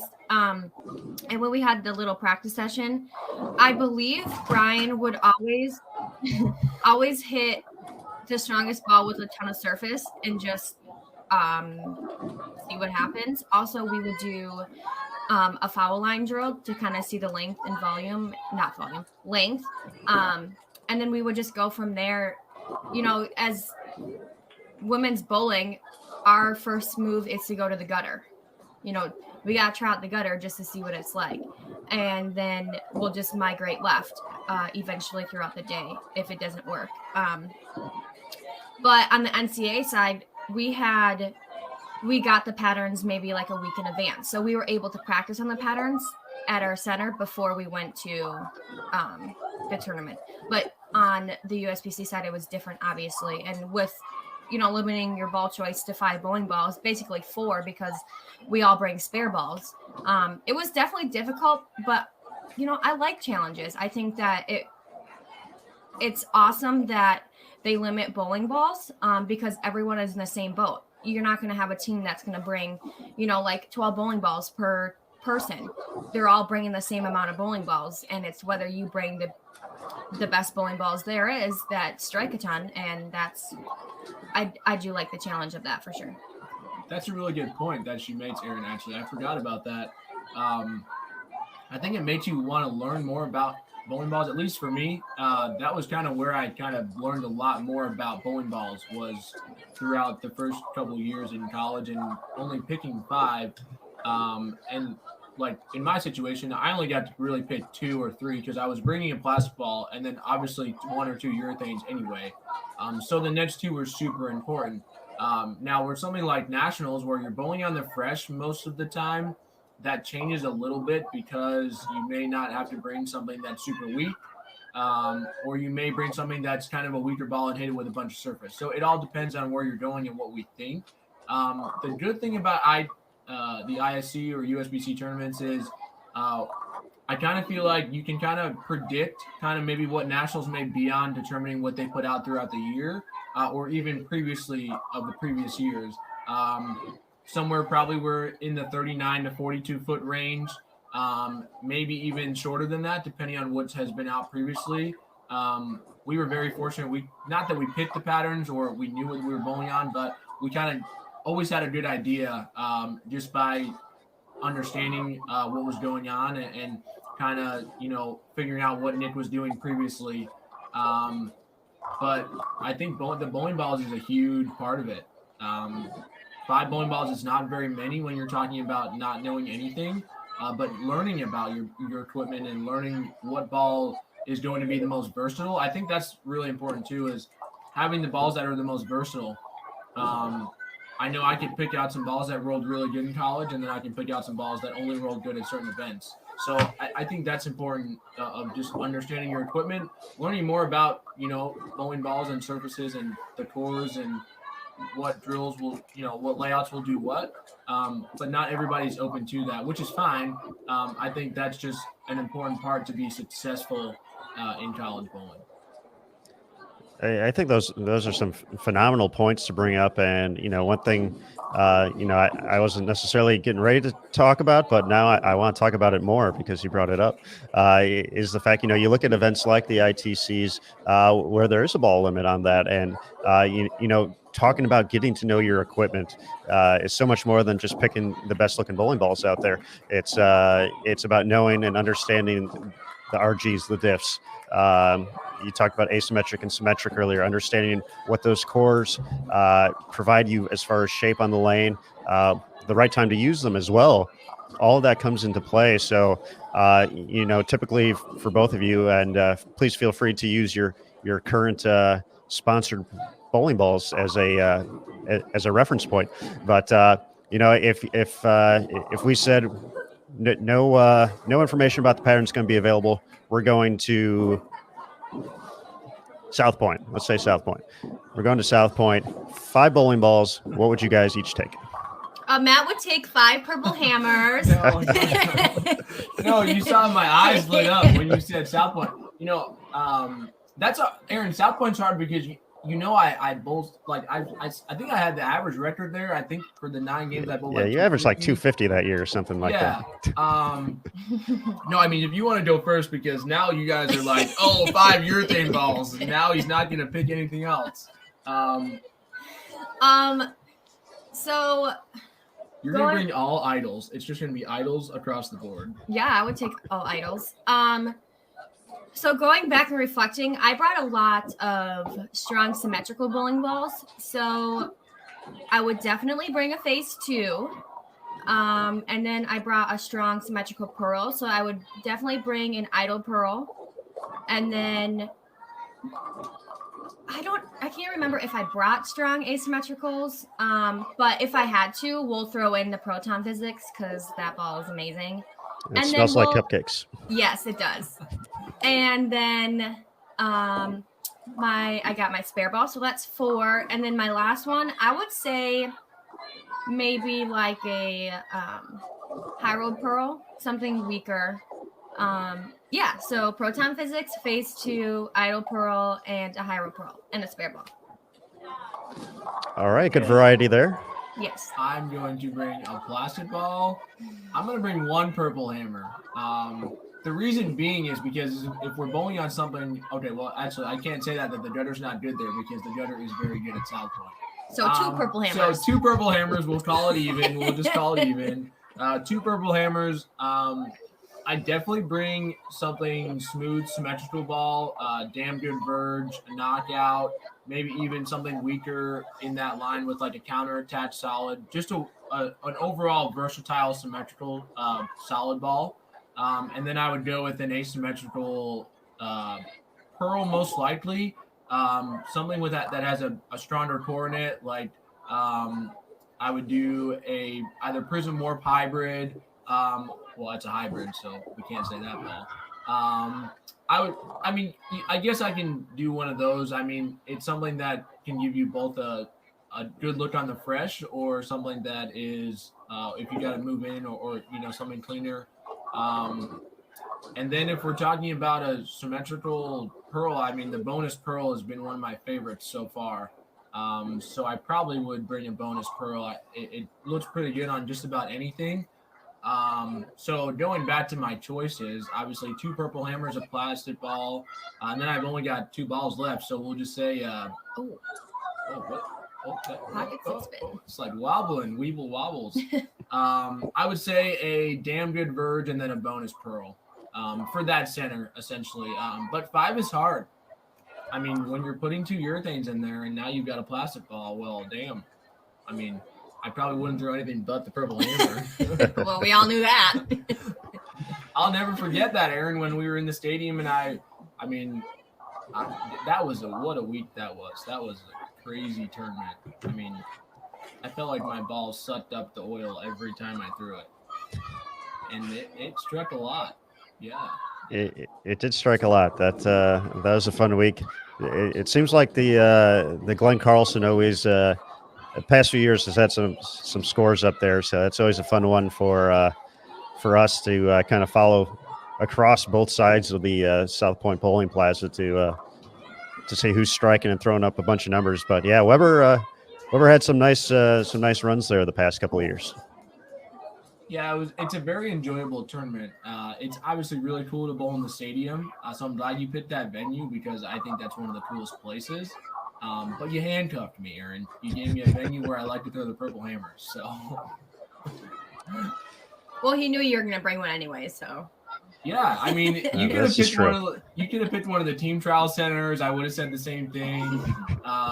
Any of the centers in Vegas. Any Vegas bowling center, there is going to be at least 2 urethane balls in my bag. But speaking of team trials, I think that's an interesting tournament to talk about. I mean, I know it has nothing to do with college bowling, but I think the format is super interesting, and you can relay it in terms of there's 5 different patterns, and I feel like the most successful people are the ones who throw less than like 5 bowling balls, if I'm being honest. And you kind of can say that, if we're limiting it to 5 for college bowling, I feel like if you want to be the most successful at team trials and you're a collegiate player, just try and throw less than 5 bowling balls. Obviously, it's not the easiest when the right, may get a little harder. But there's ways to incorporate the 5 that you picked for college into other events as your main 5 bowling balls or the ones that you see as the most versatile. I like that, Matthew. I like that a lot. I'm going to go off on a different tangent on that in just a moment, but I would like to read off a quick score update for the folks keeping pace at home. Wichita State continues to get closer and closer to wrapping this victory up. 65-85. They are more than 400 pins ahead of second place at the moment, 61-63. Oklahoma Christian moving up a spot. Midland in third place at 61-15.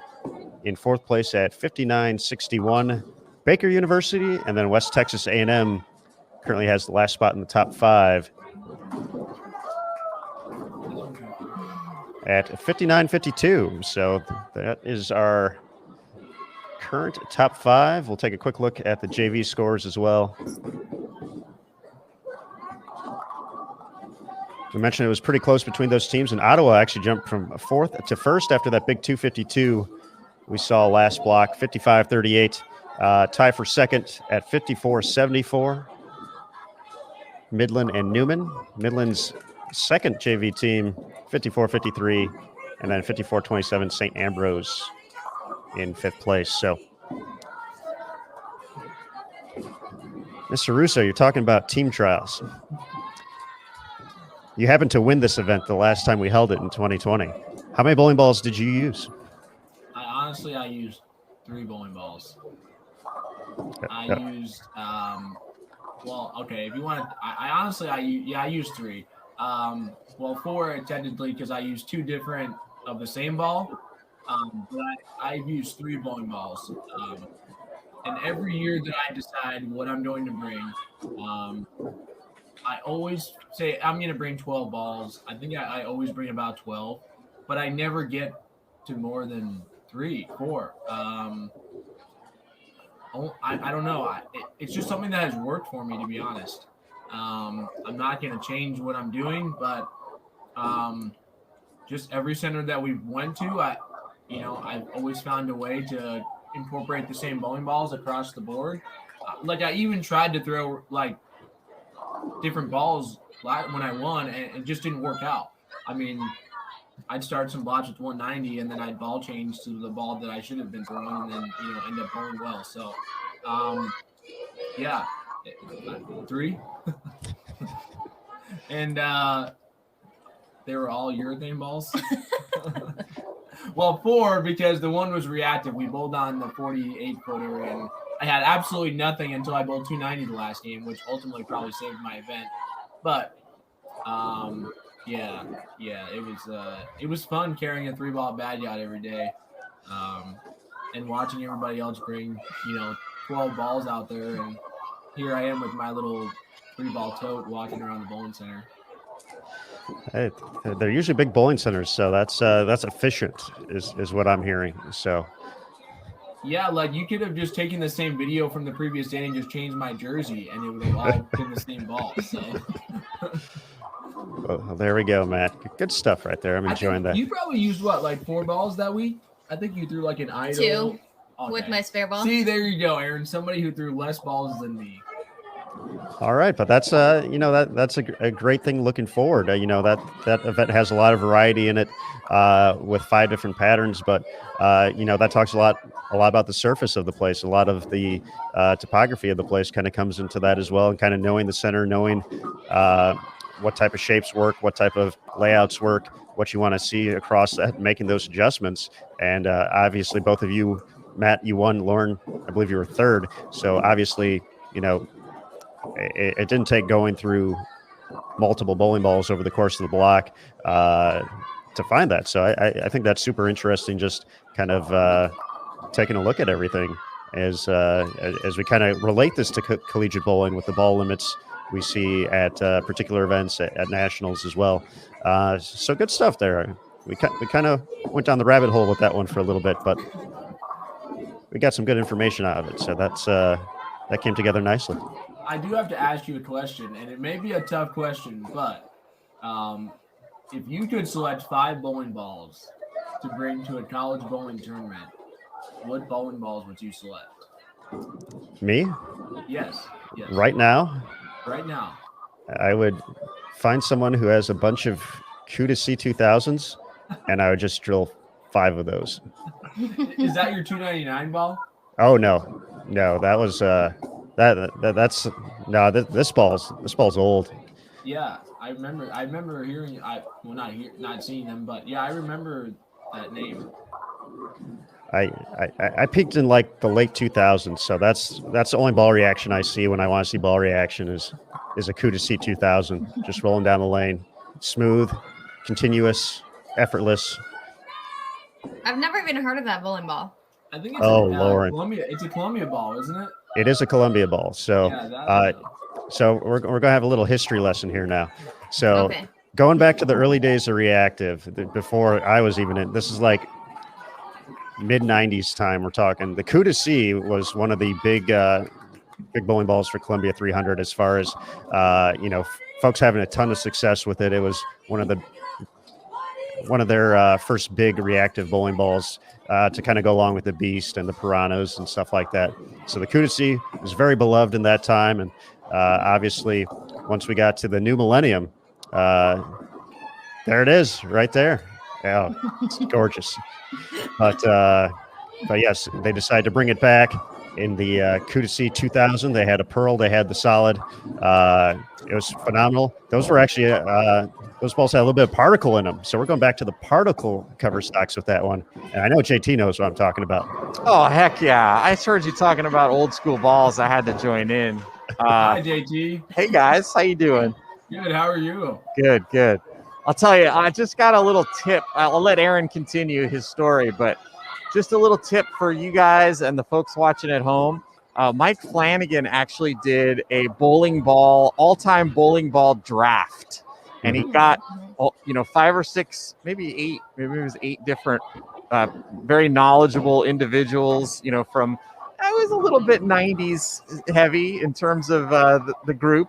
But if you ever want to learn about the history of bowling balls, just watch that show. It's like a 2-hour show, and there's a lot of really nerdy geek stuff about bowling balls. But it'll give you the full education on what balls you need to be paying attention to, and if you want to be a true bowling ball historian, which ones you need to know about. And Kudasi was I think that made the list in the draft. In fact, Chad Murphy's got one in his office undrilled, so that might end up being swiped someday if the wrong person ends up going into Chad Murphy's office. But anyway, just wanted to step in and give you guys that tip. But Aaron, go ahead and move on with that story. Absolutely. It was, and going back to the bowling ball draft, it was, because I actually watched it live. It was probably closer to 3.5 hours. Way too much fun. But then again, I like mid-90s bowling balls, so that was my jam right there, as the kids say. But Lauren, next time you're out on tour, you gotta have to ask Tennille about the CUDA 2000. Okay, I definitely will. Just no context before it. Just say, "Hey, CUDA 2000," and she'll take it from there. So, one of Tennille's all-time favorite bowling balls as well. So, definitely good stuff. But yeah, in all seriousness, if I had to, right now, I'm kind of in this transition phase with weights and everything. So right now I only have 2 bowling balls with the weight I'm using. So right now that's super easy to do. I just carry a 2-ball tote everywhere. It's great. I don't even have a spare ball. I miss most of them, but that's okay. I have a good time. What ball did you use for your 299? It was actually an ABS ball. Oh. Aaron, so most current, at least it's USBC approved, so that's all right. But yeah, it was an overseas ball that I used for that one. So pretty cool stuff, though. It was it rolls well.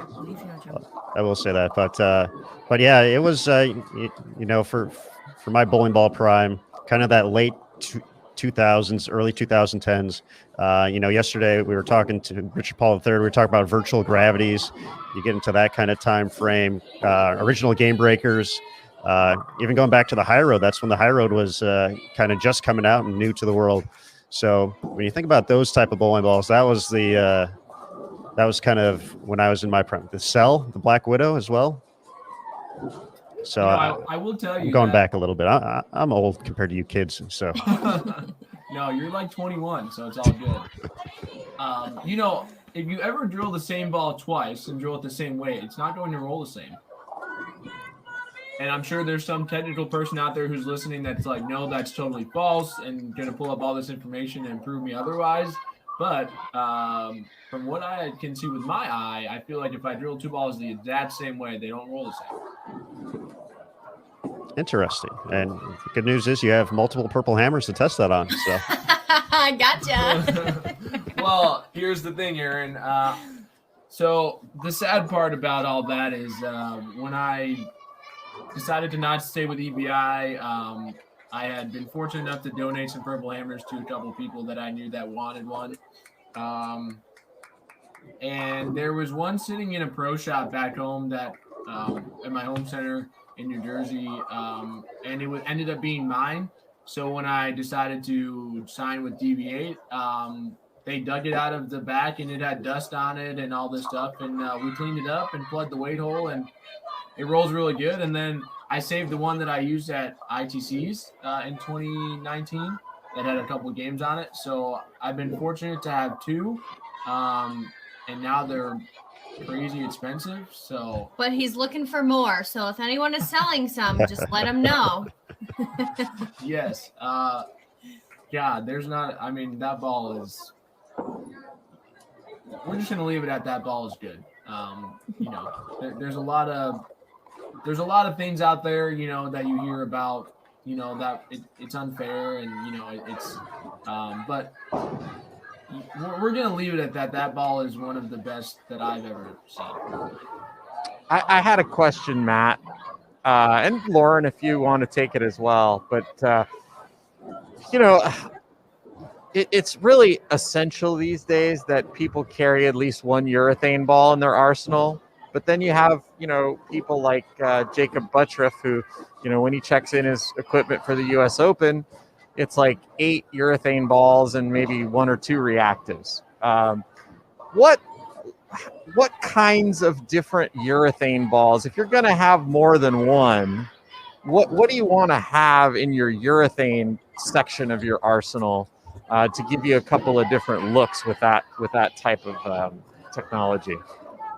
That's a good question, actually. I think there's only so many layouts you can obviously do before the ball probably won't be useful enough.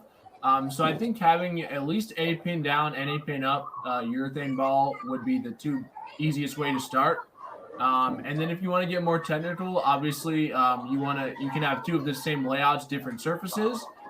You can have 2 of completely different ones. Like if you're relating it to something from the brands of EBI when they were making all the urethane balls, obviously a black hammer and the purple hammer were very different. And then they had the Black Widow. So all of those 3 balls did something completely different in the front part of the lane. I know Jacob loved the black hammer a lot. It just allowed him to be a little bit straighter. So he'd probably throw that more than the purple actually in qualifying. And then obviously TV, they were a little bit different. But from what I've experienced myself when I was in college, I probably had about 6 or 7 different purples that I threw across the year. There were some that just rolled really good in the bad part of the lane. There were some that were just really early for the fresh. But the easiest way to put it essentially would be you either want to have multiples with different surfaces of the same layout, or different ones with different layouts for different parts of the lane. And now there's other companies that are creating multiple urethane balls to do different things. The biggest part of urethane is just knowing how to use it. I think anybody can pick up a urethane ball and throw it down the lane. I think the people who are the most successful with it are the guys that know how to use it, the right layouts, the right surfaces on them, and in the right situation. Yeah, that's a great point. And I go back to the Masters a few years ago, the one where Belmo won and he beat Michael Tang in the final. And a lot of the players in the field threw urethane, especially once the matches started, and would have a lot of success early on in the block. And then they would start to transition a little bit. The front would start to hook a little. There would be a little bit of carry down, and a lot of the guys, they didn't have the ability to gear down or to go around the ball a little bit more. And so when they had to move off that spot, it was bucket or flat 10, whereas Belmo was just able to soften his speed up and go around everybody and use that hook in the front part of the lane as misroom to the right. And he just got better. So it's just interesting how you use that phrase, knowing how to use urethane. And I think, for the most part these days, lefties are a lot better at knowing how to use urethane than righties are. Righties, I think, tend to use it a little bit more as a crutch to get through the first couple of games of a block. But lefties actually, a lot of times will have to stay in urethane the whole day. And in order to succeed and keep the scores piling up, you got to understand how they transition, and it's a lot more subtle than throw 3 games and then take a 4 arrow jump to the left. Yeah, I think urethane, the shape is more front to back. If we're looking at the lane, it's more front to back than it is left to right. Whereas you can say some reactive pieces are more left to right because of the motion that they make down the lane. But there are times where you want to look at the pitcher left to right with the urethane ball because you're trying to move off of the hook, but still get it to do something down the lane. And I think that's where most people succeed later on in the blocks is being able to either manipulate hand or trick the ball in a way where you can still get it to pick up, but continue down the lane. As much as the purple hammer is strong and it hooks a lot off the pattern, I've seen plenty of people not be able to get it to continue when they have to move left and move right because it's just losing so much energy. And obviously, you really can't shine a urethane ball. I mean, you can do the best that you can, but at that point, there's no point of shining it because it ain't going to read the front anyway. So if you can get it to read the first 25 feet at least in any pattern, and then you can move off of that and still get it to hook early and continue, I think you're going to be very hard to beat.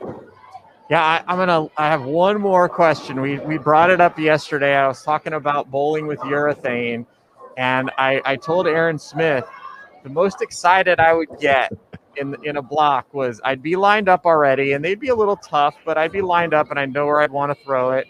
And then I'd make a perfect shot right over the center of my target, and I would big four, and I would get so excited. And look at you laughing, you know it. Yes.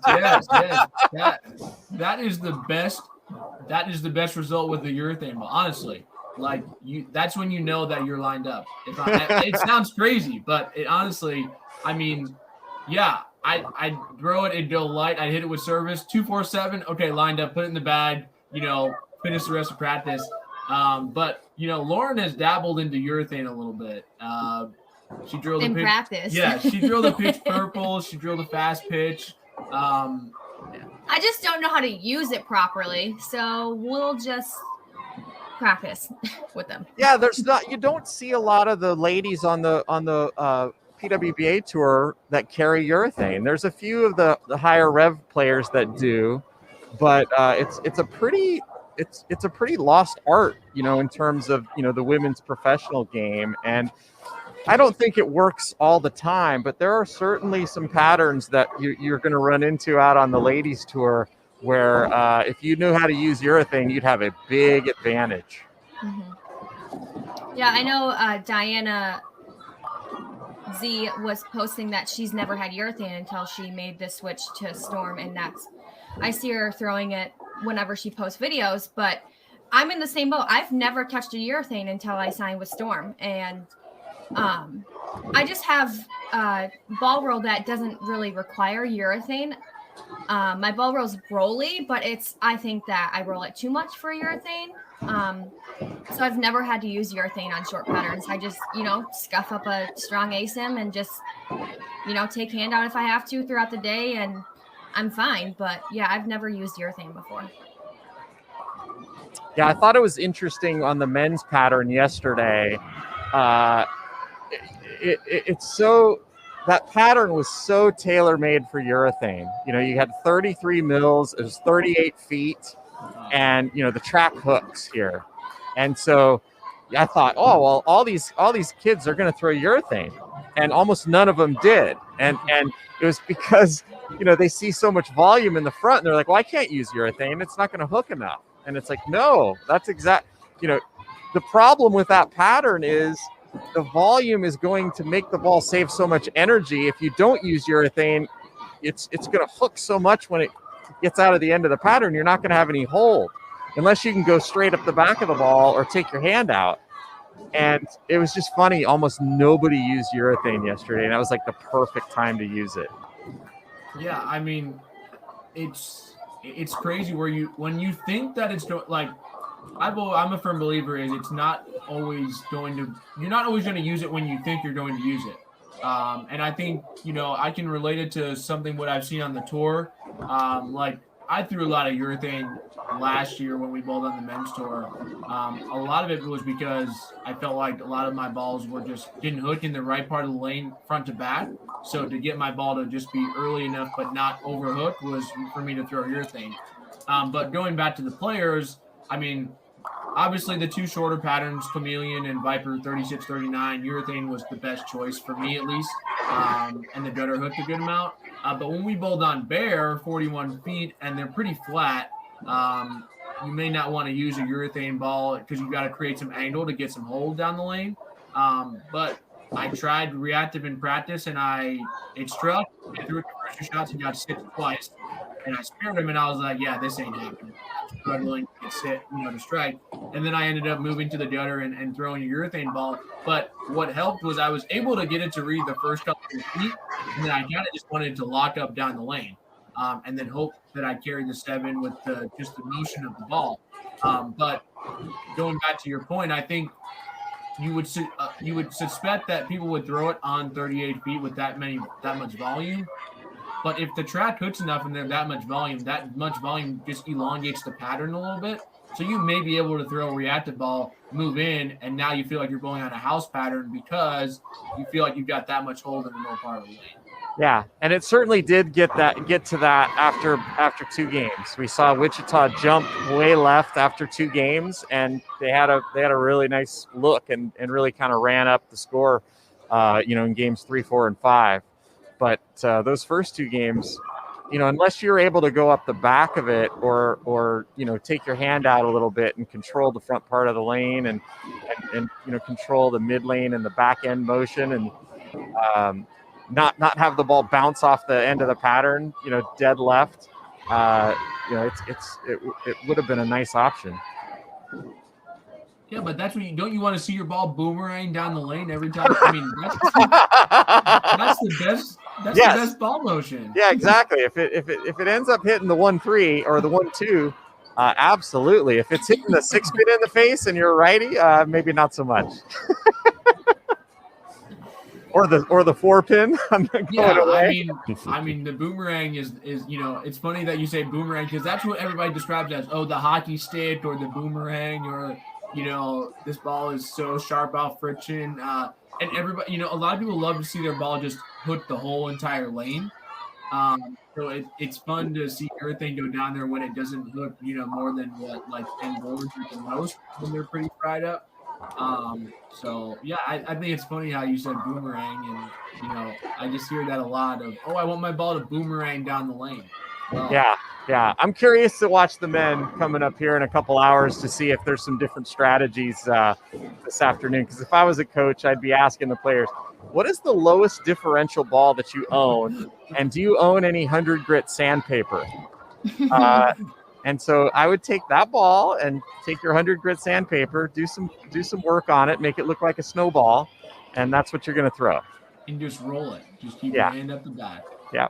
And women are so good at that. Like, I mean, watching Lauren Bowen and watching her practice, I mean, she can get her ball to just like go end over end without an issue. And here I am, like, okay, maybe one day I'll be able to do that, and I try and do it, and my ball just goes sideways sometimes. So. But yeah, women are very good at that. And I think what Lauren said is she doesn't like her ball roll just doesn't always need urethane, and I think she can manufacture and is talented enough to be able to trick a reactive ball and strike with anybody. So yeah, Lauren, I think you'd be having a lot of fun out here right now on this pattern. Good or bad fun? Good fun. Good fun. I mean, you'd be right there, right around 15, just kind of sitting on it and just letting it bang. It would be scoring some big scores. Watching this, I do miss it. I'm like, sometimes I wish I was out there, but then sometimes I'm like, I don't miss the long days, but it's fun to watch for sure. All right, guys. Well, I'm going to go head out and I'm going to try to get the scores up a little quicker after this next set of matches ends. But it's been fun talking to you guys about urethane and old school bowling balls and all that stuff. But maybe I'll come in. 300 Stingray. That's. Oh, that was a great ball. Oh my God! Next time, wherever the next event is, we'll have to. I can chat with Stingray all day. I mean, I had a bunch of them and I threw it all the time. I mean, there's some videos out there of me in college paint stained. That ball was so Yeah, good. sadly, I gave my last one away when I moved to Texas in a batch of 32 balls that I kind of wish I would have kept, but there was just no room in the moving truck for them. Yeah, so if anybody out there has any paint Oh stain my rays that gosh. are brand new, And purple yeah, hammers. contact Jason Thomas, Aaron Smith, or myself. We'd glad to take it off your hand. All right, guys. Well, maybe we'll see you in a little bit if you're still with us. But nice talking to you. Yeah, you too, JT, and thanks for everything that you're doing, being a part of Bowl TV. I'm trying. I think we got it figured out. We're good for the rest of the day. So Good. Glad to hear. All right, JT. Jason Thomas, urethane. There we go. That's what it's all about here. I knew he was going to ask you about the comparing because he was downright giddy about that men's pattern yesterday. 38 feet in length, 33 mils, and we had St. Ambrose on the first game, and we're kind of watching Cameron Crowe, who is just a phenomenal young talent. Won the U.S. Amateur in 2020 as he won team trials. But yeah, it was fun to watch and break down yesterday throughout the course of that block. Wichita State making the big jump, and then all of a sudden, through the first two games, we had only had one game over 1,000, and all of a sudden they move in, they go 1050, 1150, and all of a sudden it was off to the races. So that's but yeah, he kept talking about urethane for yesterday. He just kept saying, surprised no one did it. I was waiting for it. So if he didn't bring it up, I was going to bring it up there for him because I knew he was so very excited about it. So folks, that's what we have coming up later today on Bowl TV. 1:45 p.m. Eastern, the time for the men's block, 12:45 local time. We are at the end of Baker's set number 3, so just one more set to go after we wrap up here across the house at North Rock Lanes for the Mid-States Championships. Wichita State on the varsity side has built a sizable lead on the field and getting closer to securing the first win of the season. For you guys looking back at the collegiate bowling days, this season obviously a little different with the later start due to the pandemic, but talk about the anticipation coming into that first event of the season. You get a couple of weeks with the team, you get some practices in, but you finally get that first bus ride or plane trip across the country, first time to lace up and compete for the season. Just talk about the energy, knowing that both of your teams were perennial contenders for national titles, and B, just the excitement to be back on the lanes, wearing the Weber green or the McKendree purple. Just talk about those moments of getting back out onto the lanes for a brand new season. Yeah, I have always said there is no better feeling than just putting on your college's jersey. And from my freshman year, I have always loved wearing it. I was always the one that was the last one to change out of the uniform, and I was always wearing my uniform. I just loved being in a McKendree jersey and just, representing my college. Like, I think it was a dream come true to bowl for McKendree. Like, I didn't expect to be at McKendree, but being a freshman, our first tournament was in New Jersey. So traveling with 8 girls plus coaches plus 2 bags each, it's a lot.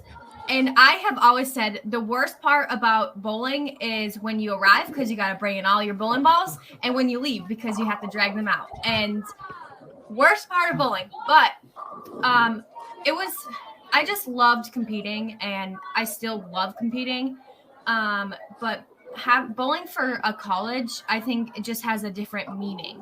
And not many people are fortunate to, go to school due to plenty of personal reasons.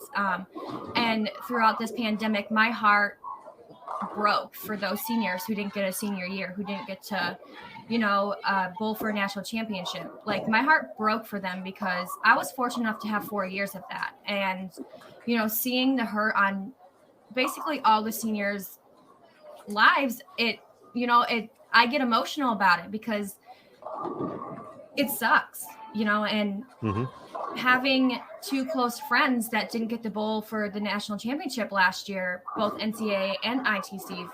Seeing their hurt in their eyes, I felt their pain just seeing them, and just being able to support them during that time. I didn't know what it was like to have my senior year taken away from me, but I do my best to try to live in their shoes and experience the pain that they're going through.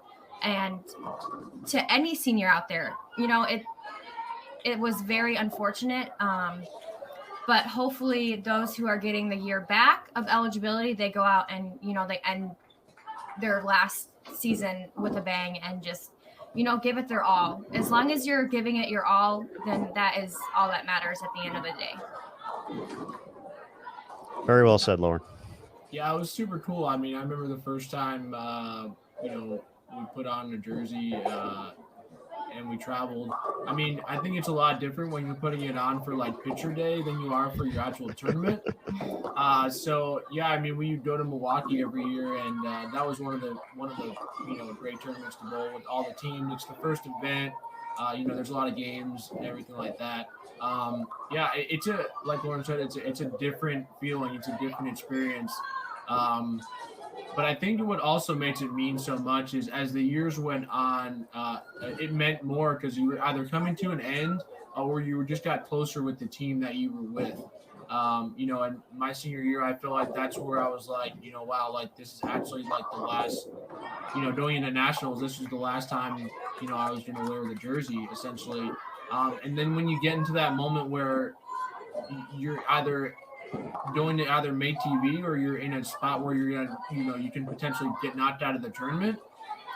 That's kind of where everything just flashes in front of you, and you're like, dang, like really, we're coming down to the last couple of frames, and it's either going to be us ending our season right here, or we're going to move forward and get to continue to bowl. So I think what meant the most was the guys that I was so close with, and the guys that we had built that team for so many, for 4 years or 3 years. And, a lot of us bowled on varsity all the same time. So we were constantly putting on that jersey and, just creating memories and traveling together. So it definitely meant a lot, being able to just take it off and be like, wow, there's a lot of history here. And, we've created so many memories and we've been pretty successful. So, to anybody who's looking to go to college or, is in college right now, just enjoy it. And don't take it for granted, essentially, because when the opportunity comes, you just have to go out there and take it and work hard just to become better. And before you know it, it's going to be over. And you're going to be like, dang, I really wish I would have enjoyed it a little bit more. And you don't want to regret anything. So it's cool to kind of give back, essentially, and be here talking to you and watching college bowling. And I still follow it. We still follow it. We still see the McHenry girls. Lauren does, and we're around Brian and Shannon and Dennis. So we got some of that taste of it, but there's nothing else like they're putting on your own jersey that was given to you. That you wore constantly, and being out there and able to compete. No, a lot of great stuff there. And I think, from past ITC experiences working the event and kind of realizing that you even see it at sectionals too. But, those final moments for players completing their collegiate career, it's always, for sectionals, usually there is the introduction of all the seniors prior to the start of competition to stand up on the step up on the approach just for a round of applause for everybody. Same thing at ITCs. Certain events do that. Home events recognize their seniors as well, and I think that's probably got to be something. 4 years is a long time, but it's very short at the same time. I'm sure once you get to the end of it and you realize this 4 years has gone so fast, and I've had this experience. It's been so cool. It's been so amazing. But you kind of have all those moments leading up to that. But it certainly is something to see. And, we obviously talk a lot about the X's and O's of bowling when we go to the score. And, it's very matter of fact Team A advanced, Team B, their season unfortunately came to an end, but those are the things you don't necessarily see unless you're there on site is those moments of emotion, which I think is, you guys kind of summed it up greatly, just the culmination of this collegiate experience that just has meant so much to you, all kind of coming out at one time, knowing that it has just come to an end. And that's definitely got to be tough as well, knowing there's, you're in a tournament format. You never know when that last match may be, as you said, Matt. So I think that's something that's, not necessarily seen up front, but it's something every college bowler can talk about and relate to, which is, kind of makes it, being part of that fraternity of collegiate bowlers. Yeah, I mean, it's talking about seniors. What I think is one of the coolest things is you kind of get to see the seniors who have worked so hard throughout their 4 years, never got the opportunity, or may have only bowled on varsity a couple of times, and then their last tournament, here they are bowling on the varsity team. Like, that's so rewarding to see. At least, I mean, they finally get their chance. They deserve it because they put in so much effort. But at nationals, you're only guaranteed the first 24 games and then 2 matches. So if you get past that, obviously the rest is icing on the cake, and however you finish is however the outcome is. But I know on the men's side, like, we got close to a couple of teams as friends, William Penn, and we were close to some of the McKendree guys, essentially. Just teams that were, some of the Wichita State people. I mean, yeah, obviously people watching, they are not, maybe they're not friends or whatever. But I mean, we grew up with, friends and with those bowlers and other teams. And, when we got eliminated, or, we were rooting for them, or it was hard to just bowl them. I mean, I remember my senior year at nationals, unfortunately, we had to bowl Whitewater. And, Lauren's brother, Josh, was at Whitewater. And, like, that was probably the hardest match for me personally, because I just, I always wanted to see them succeed, and I wanted to see them win. And I thought they always deserved to be on the telecast. And for him to unfortunately not make it that far, and we had to beat them, it was hard. I mean, I ultimately would have loved to see probably them win. So there's certain things that go into it where you're like, dang, this is a hard situation, because you've either got a tie to it, or you just are rooting for the other team. As much as you want to win by yourself, you're still rooting for the other team that you're friends with, or that you want to see do well. Good stuff there. Good stuff. We're getting into the emotions here on Bowl TV at the Mid-States Championships. Baker set 3. They're coming out. Another thing I kind of want to circle back to, and, I asked this question. We had Dasha Kovalova on the show yesterday for a little bit, and talking about just the legacy, knowing that, when you think about a Wichita State, you can go back, so many great teams, so many great players have been through that program. And now Dasha, 10 years from now, people are going to be talking about, looking up to Dasha as part of that Wichita State legacy, with whatever, success she finds on the PWBA tour. And both of you are now in similar positions to, essentially be part of the legacy of Weber International for Matt, and McKendree for Lauren. And just when you sit back and kind of think about that, knowing that, a couple years down the road, there's going to be some new Warriors or new Bearcats, and the main reason they're at that school is because of the accomplishments you and your teammates accomplished throughout your collegiate careers. What, try to put that into words, just trying to, think about the legacy you guys have left on college bowling. Yeah, so McKendree University's motto is "Leave your mark," and that was something that I wanted to do, and I was going to find one way or another to leave my mark on that team. And when I committed to McKendree, Shannon said, we are going to build a team where we're going to create a dynasty, and we're going to do it together. So just being able to, I believe, personal opinion, people can argue against it, that the McKendree team is probably the best women's team in college bowling. And I don't think that we're unstoppable if we're all together. Like, what we did together, we all left our mark. And those girls, Shannon and Brian go back to it and reflect on it and say, this is kind of what we did. And, this is McKendree's name now. And we have kind of big shoes to fill. And it may take a little bit for them to fill those shoes, but McKendree will, without a doubt, always go down in history. And Shannon and Brian being the coach has definitely changed that whole program. And the girls that they get, I think, are amazing. Like, we haven't finished, I shouldn't say we, but we haven't finished lower than 4th in any NCAA doubles tournament. Throughout my 4 years at McKendree, the lowest place we placed, I think, was like 6th. But after that 6th place finish, we hadn't finished lower than 4th place. And I do think that speaks volumes about the team and the family atmosphere, because chemistry between teammates, I think, leads to success. And if you have great chemistry with all the girls, then you will be unstoppable. And I think that we proved that very well. We've always gotten along. Half of our people have best friends out of college now. My best friend, 2 best friends are from college. So just being able to have that team chemistry, it speaks a lot. And you're going to be successful regardless, because you have the support, you have the girls behind you all the time, whether it's behind the lanes, off the lanes, just anywhere. You'll always have those friendships that will last forever. I kind of look at it as being kind of like a rebuilding sometimes. So like you can look at it like any sport.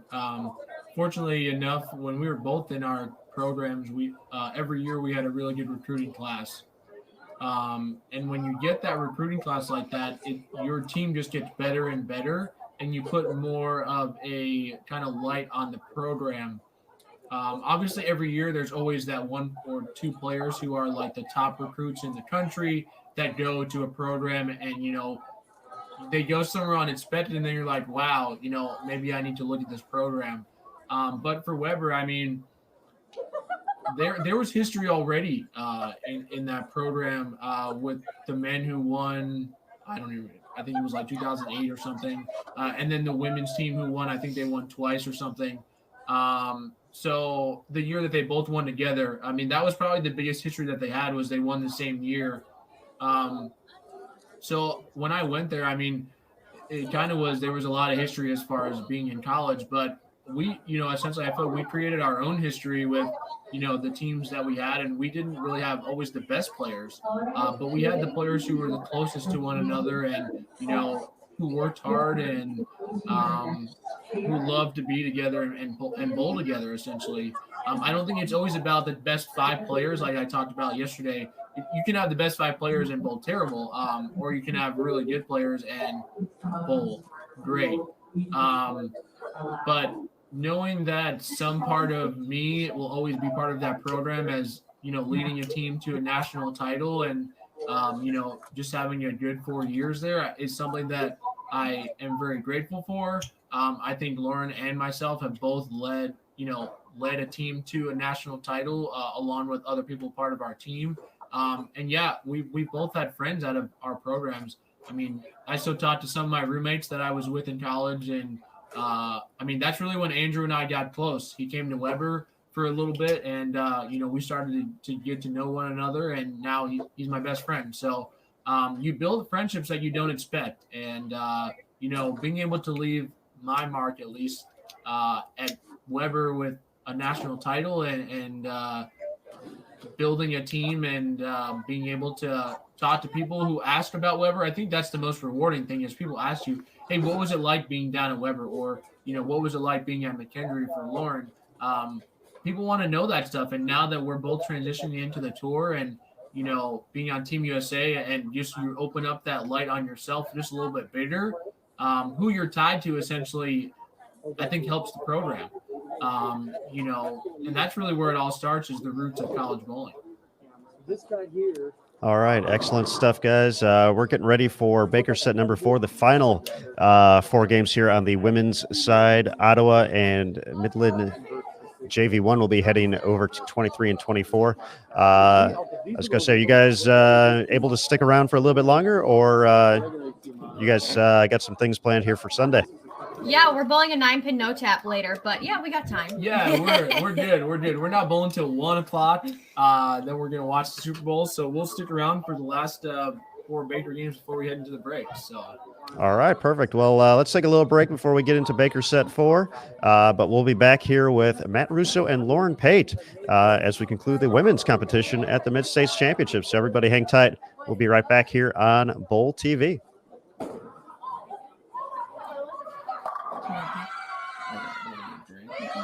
Everyone can see here.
All right, everybody, we are into Baker set number 4, the final Baker set here for our women's competitors at the 2021 Mid-States Championships taking place at North Rock Lanes in Wichita, Kansas. We are joined by Ottawa University in the yellow jerseys and Midland, one of their junior varsity squads here. They are just wrapping up game number 1.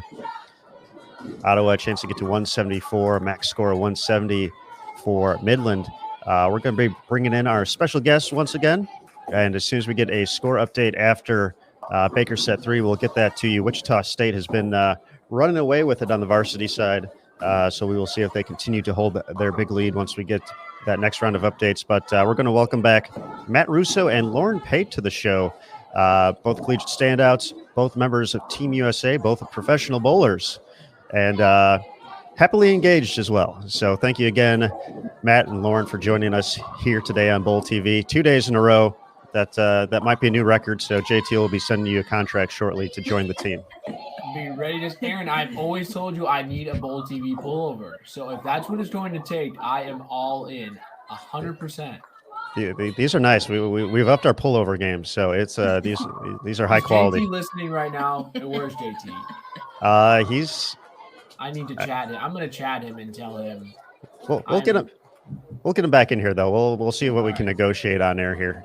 So I'll send him a urethane ball. That's what we're going to negotiate. Wow. All right. This is ball, and I need for a Bowl TV pullover. I think you're getting the short end of the stick on that one, but I'm going to start a GoFundMe page. GoFundMe for Bowl TV pullover. There we go. It's all in play. So as we kind of get toward the end of this event, the Wichita State women have been putting on a show. They've built a big lead, and essentially outside of anything crazy happening, they're going to win this title here. So both of you are national champions, but at one point there was a time when you were part of a team that as a collective unit had not won an event yet. So let's go back to your very first win, regular season event, whatever it may have been. And, what was that moment like, knowing for you guys that, hey, this team, you feel pretty good about your team going into it, but, seeing it come together for a victory for the first time, what does that do for the confidence moving forward? And, how did that propel both of you in your careers? Yeah, so going into McKendree, I want to say became a part of the NCAA program, the Division II. So they weren't too into NCAA bowling yet, but when I went to McKendree, they hadn't won an NCAA title at all. And it was my freshman year, and we were in Valparaiso, Indiana, I think, at Valbo's tournament. And we were bowling Vanderbilt, and the Vanderbilt's team consisted of, I want to say, Robin Renslow, Nicole Powell. I don't know if I bowled with Natalie Goodman yet, Natalie Tackett. But it was a very good class at Vanderbilt. And we were bowling Vanderbilt at Valpo's tournament. And the one part I remember is I left a 1, 2, 7, 8, 10. So a pretty big washout. Jeez. You left the 8? With the 8? Dang. Yeah, 1, 2, 7, 8, 10. And I must have just went forward on the end of the pattern. And I was throwing a gold Rhino Pro. Yeah, that was a good ball, actually. Yeah. And I had left that, and I went to go grab my spare ball, and Brian O'Keefe was like, "What are you doing? You're going to hook at this." And I'm like, okay, let's just do it, I guess. And I picked it up, and that essentially kind of was like a huge shift change in the game. And we ended up winning our first NCAA title. We got this big, eagle looking trophy. It was heavy. It was so cool. And then ever since then, that was just our momentum shift. And that is when Shannon was like, okay, we are going to be amazing. And just getting that first win, I think, light something under someone's behind, because I think that is motivation that you can do it, or we can do this together. And ever since then, that team, we hadn't looked back. And we just been dominant ever since we got that first win. And like I said before, the lowest place that we've ever finished is 4th in the past 5 years now. Especially now, they still haven't finished lower than 4th. And I think that that first win definitely set the tone for how McKendree bowling is going to be. Good stuff. Shout out to Valpo. It's my neck of the woods. So, but Matt, go ahead for you. I don't even remember the first tournament that we won. It could have been a Florida tournament. It could have, I don't know. I know we might have won the Milwaukee tournament, the kickoff when I was there. But I think what kind of set it off essentially was like we just started to bowl well together, and we started to realize that we can compete with some of the teams that already had a history and name as far as Wichita and Robert Morris, and Calumet was is really good, and Midland, and there's a lot of teams on the men's side that are really good. And going into the first year, I was like, dang, we have to bowl them. Like you just don't really know what to expect. But I know when we won the Vegas tournament, I think it was sophomore year. We might have won that tournament. I'm not really sure. I don't remember when our first win was. I know it was one turn my freshman year. But when you start to win and we had a streak. We bowled a lot of Florida events, so obviously they were kind of easier to win because there wasn't that many good teams. But when you start to win consistently and you're dominating across the board, and you feel like you guys are all bowling well, it helps practices. It helps the coach feel like that what he's doing is helping the team and really improving, and it just makes everybody come together. It's more enjoyable. Obviously, when you're losing, nobody wants to lose all the time, right? But I think what really helped us senior year essentially was we won the Vegas tournament by a good amount when we ran the bracket, and we won the bracket. So I think that was where we were like, we actually can win. We can win this year. Like that's midway through the season, and we were bowling really well. And then you just have to get past sectionals. But the first win, like Lauren said, is huge. She has a really good memory, and I really don't. As far as like what we win and what we didn't win, it just feels like it was so long ago. But yeah, getting that first win is awesome, and to do it whether you win by a pin or you win by 500 pins, it's the fact that you are able to all come together and win a tournament. I think stuff like where it's Baker and you win as a team in Baker, it just is so much more rewarding because you're like, wow, we are able to actually all come together and put it all together. So excellent stuff. We do have scores after Baker sets set number 3 rolling across the bottom of the screen. So Wichita State, they dropped a little bit that block, but still have a very big lead, more than 500 pins heading into these final 4 games. So on the cusp of collecting their first title of the 2021 season. Oklahoma Christian in second. Baker moved into third, Midland fourth, and West Texas A&M in 5th place right now on the varsity side. So, we talked about prior to the break before here, talking a little bit about the legacy. Both of you folks are leaving on your programs, but I kind of want to talk about a few players to look forward to watching throughout the course of this season on collegiate bowling. So we'll throw it to each of you for your respective schools. So we got to watch McKendree win the Prairie View A&M Invitational last week on Bowl TV. The tournament MVP was Hope Cramley.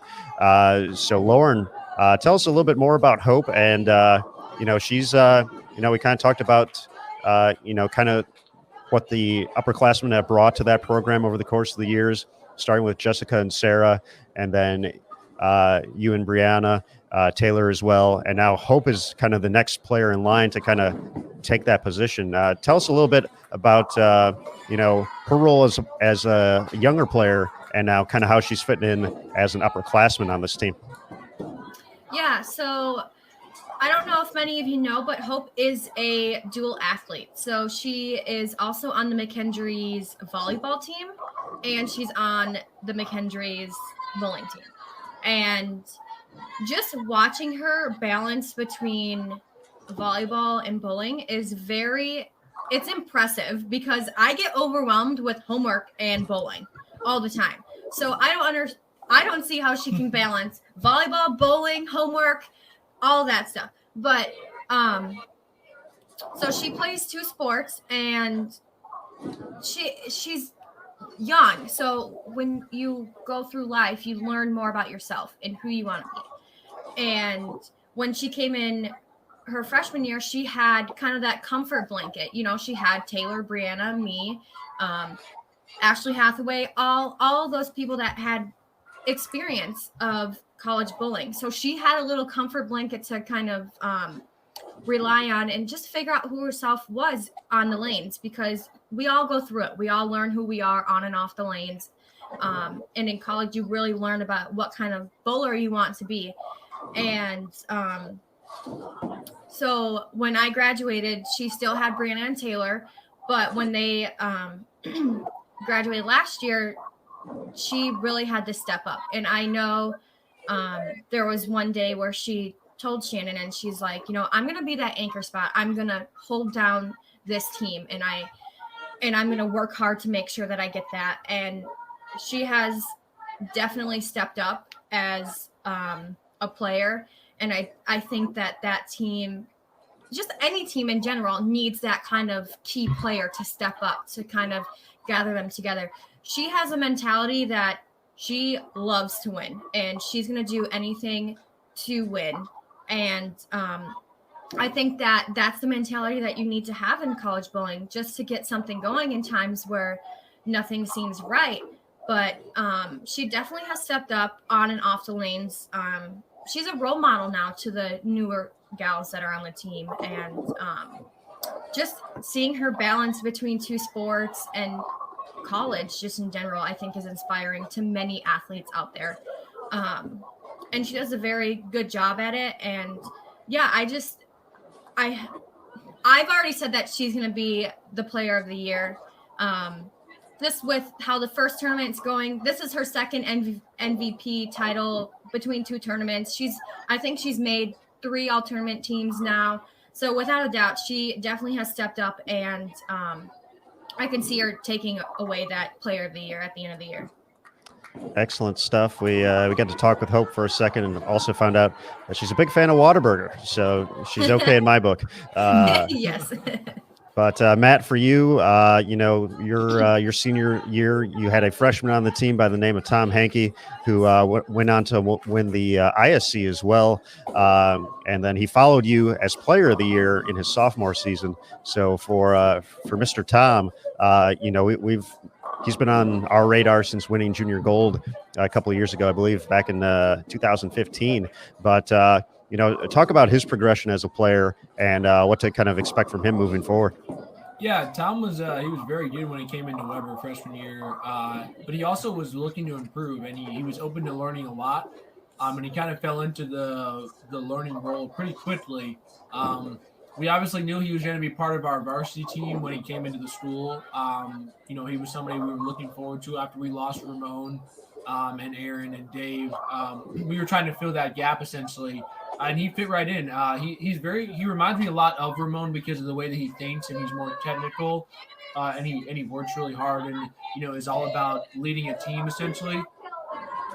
He just had a lot to learn. He was young. Obviously, he's still young and he's growing. But I think he's the perfect person to lead that team after all of us had graduated. But on the lanes, I mean, he is somebody who is very fiery. I mean, he, you know, gets in there and strikes and, you know, goes crazy and brings a lot of energy. But he's also very technical, and he's pretty smart of a person. I really didn't follow it very much last year when he had won the MVP the tournament, but I feel like he probably bowled pretty good, and the team seemed to be doing pretty well moving forward.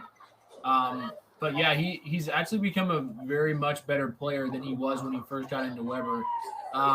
He's changed a couple things in his game that has helped him a lot in college bowling. You know, he obviously throws it really hard, so getting him to just be a little bit slower, and that's really what surprised me was, I mean, he won on a 43-foot pattern where you had to throw it slow. So he definitely worked harder that year to continue to change his ball roll and throw it slower. And, you know, he's having really good seasons, you know, every year, and he's been very consistent. So I definitely think as this year, and I think he's got 1 year left. Yeah. Next year he'll be able to, and if he uses that other year of eligibility, essentially he's got 3 more years left. He'll be even a better player. And he's on Junior Team USA, so he's expanding that way. He's peaking at the right time, and I think he's somebody to watch out for, in the last couple of years. And, if he can lead that team to another national title, I think that would also solidify, his growth and his ability.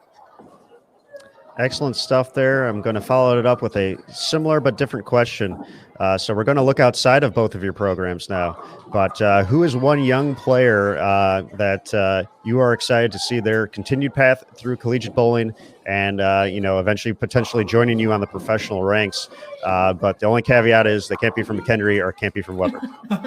I'm going to pick this gentleman regardless. Cameron Hurwitz, bowls for Wichita. We actually were fortunate enough to bowl with him at a tournament down here in Illinois, and we bowled with him and Brandon Biondo and another gentleman from the Kansas area, and he is one heck of a player. He's very smart. I think he's going for like engineering or something like that. Very nice kid, but he is one talented player, and he's at a program where you're able to grow. And he's at a program where you have to be very good to even make the varsity team anyway. So that just already speaks volumes to that. But he's just an incredible young kid. He made the show at Junior Gold when he was like 12. And that's kind of where people first noticed him. He's a really good game. And he's somebody where I think has the opportunity to win Player of the Year, can lead his team to a national title, get onto the tour and dominate, because he is right-handed and he can hook it, he can go straight, he can throw it hard. I've seen a good amount of good stuff from him. So, and he's got the right mentors there with Briley Howe and Biondo and a couple of the other guys on the team, Nick Sommer. So I think he's in the right space, and I think he's just going to keep improving moving forward. So I'm excited to see, how that progression goes. And he's only going to get better, which is kind of scary because he is really good now. So he's definitely somebody to watch out for moving forward. I am actually at a blank of female bowlers. We could open up to the men's side as well, Lauren, if you want to go that route. Oh, geez. I don't know if I have anybody. You can say who we have talked about who hasn't even made it into college yet. I was just going to go straight for Jillian Martin, but that works too. She's still a youngin', so she has decisions to make, and bless her soul for making those decisions. I will say when she gets into college bowling, I am very excited to see how her journey goes, no matter where she's at. I think that she will, without a doubt, change the name of college bowling. And she's making history at 16 years old. So I can only imagine what she's going to do in college bowling. But yeah, I'm very excited to see where she goes. I don't know where she'll go, but regardless of where she goes, she's going to be very successful and definitely leave her mark.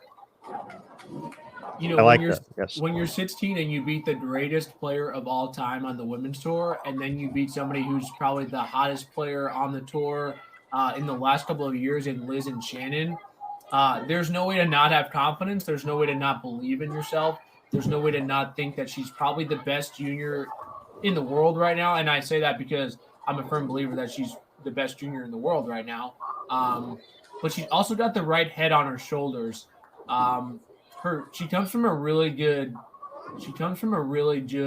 good family with her father, and I was fortunate enough to meet them at Kettle before she was even as good as she is now.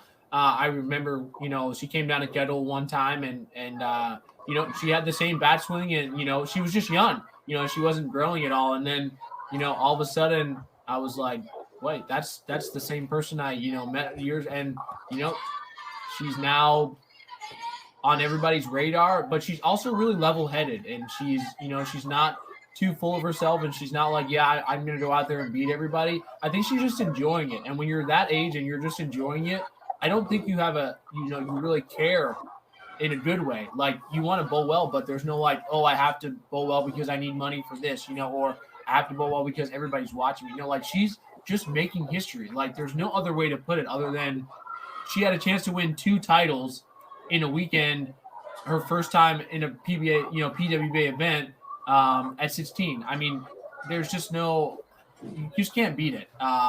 So it'll be interesting to see where she goes in college and how much of a revolution she's going to create. And if she goes somewhere that nobody's going to expect, that school is going to have a lot of publicity and is going to open their recruiting class to, a whole nother group of players because already she has a following, and now she's going to say, hey, I'm going to go to some school who doesn't really have any good players. And, now you're going to be one of the best teams in the country. So, yeah, I mean, I thought she was going to win last week. I was pulling for her. I think, she was the underdog, and the fact that she bowled as well as she did, and she throws the ball fantastic. Yeah, see, you had it all along, Lauren. I like it. No, that was awesome, and a great segue as well. Jillian's story throughout the course of the PWBA Kickoff Classic was just amazing to watch, and all the things you kind of talked about there as well, Matt, with just kind of the young enthusiasm, bowling free. We saw that time and time again. And talking to the folks who were inside the ITRC. It wasn't just when she was up there on the lane. She was having a fantastic fun time throughout the course of the entire block, cheering for all the competitors, really enjoying the moment just in general. So all of that coming together was pretty awesome to watch, and made it for a great story. But 2 excellent individuals selected there, in Cameron and Jillian, to look forward to in the next generation. Yeah, we were watching the live stream one of the tournaments, and you can hear her father just cheering for everybody. Like, that's, to me, like, that's when you know that you come from a good family. I mean, her dad could easily just been cheering for Jillian, but I think where you come from as a family matters as well. So, yeah, it's going to be super exciting to see where she ends up. It's kind of like when you go on ESPN and you see that, like Bronny James is 17, and he's the top recruit, at his age. And now, I mean, Jillian Martin's 16, and she's already the top of the women's tour. So, it'll be interesting to see if she bowls some more events. I don't know what the rules are. I don't know if you can bowl more with PWBA. I know with PBA you have a limit before you have to become a member. So I don't know what any of those rules are, but if she does bowl some more events, don't be surprised if she wins, if I'm being honest. Yeah. Excellent stuff there. Excellent stuff. Just got a little more than 1 game left to go here. Ottawa putting together a nice bicker game here. Having some fun out there, too. I know that's a big part of it as well. So going to put it on you guys right now. Favorite college cheer? Oh, favorite college cheer. WIU's fair. Yeah, definitely not that one. There's a lot of cheers from some other teams that I truly enjoyed. Midland had a cheer that was 2 claps and a Ric Flair. I thought that was one of the best ones I ever heard, and then we stole it from them, unfortunately. So we used that one a lot. That was probably one of my favorite ones. And then there were some ones that we really can't say on camera probably that I've heard around.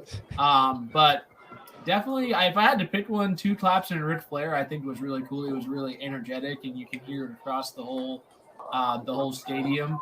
But God, there's so many catches. The girls are really good at making them up.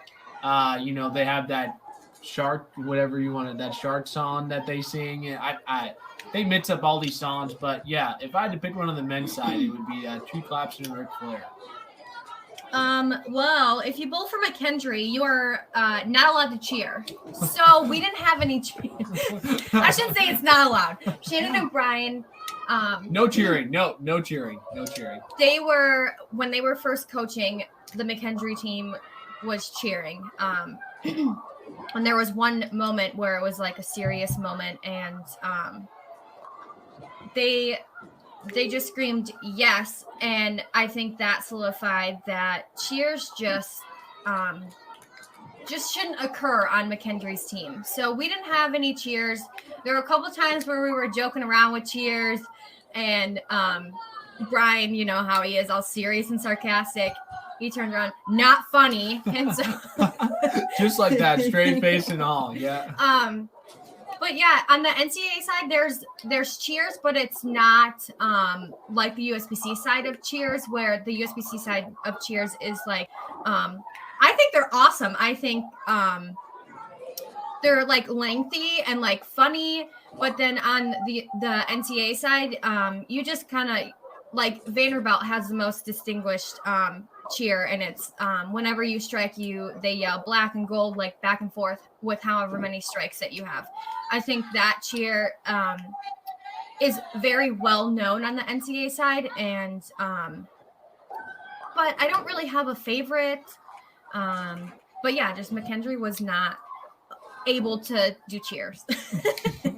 Gotcha. Yeah, that the black and gold is definitely a legendary one on the NCAA side, and from the 2017 event in the NCAA's in Baton Rouge, I remember we were covering that event for NCAA, and Vanderbilt shot 290 one game, and we actually had Maria Bolanova on the broadcast last week, and we were talking about that, and it's like, because I still have I think that video on my phone from that event because it was so cool, but yeah, I'm like, don't you get tired of yelling that after a while? When do you run out of breath? Like what's that threshold for how many times you can yell that before it's like, all right, I need a break? And she's like, yeah, after about 8 or 9, it gets a little rough. You're reaching for air at that point. But all right, good stuff. I like that. Midland's always brought a lot of energy to the cheer game over the years. I've always been a big fan of William Penn on the men's side as well. They've always had some unique energy out there to hype themselves up and hype the team up. So, yeah, the cool is the international cheers. Like the international players, like they speak Spanish and they use like Spanish cheers and stuff.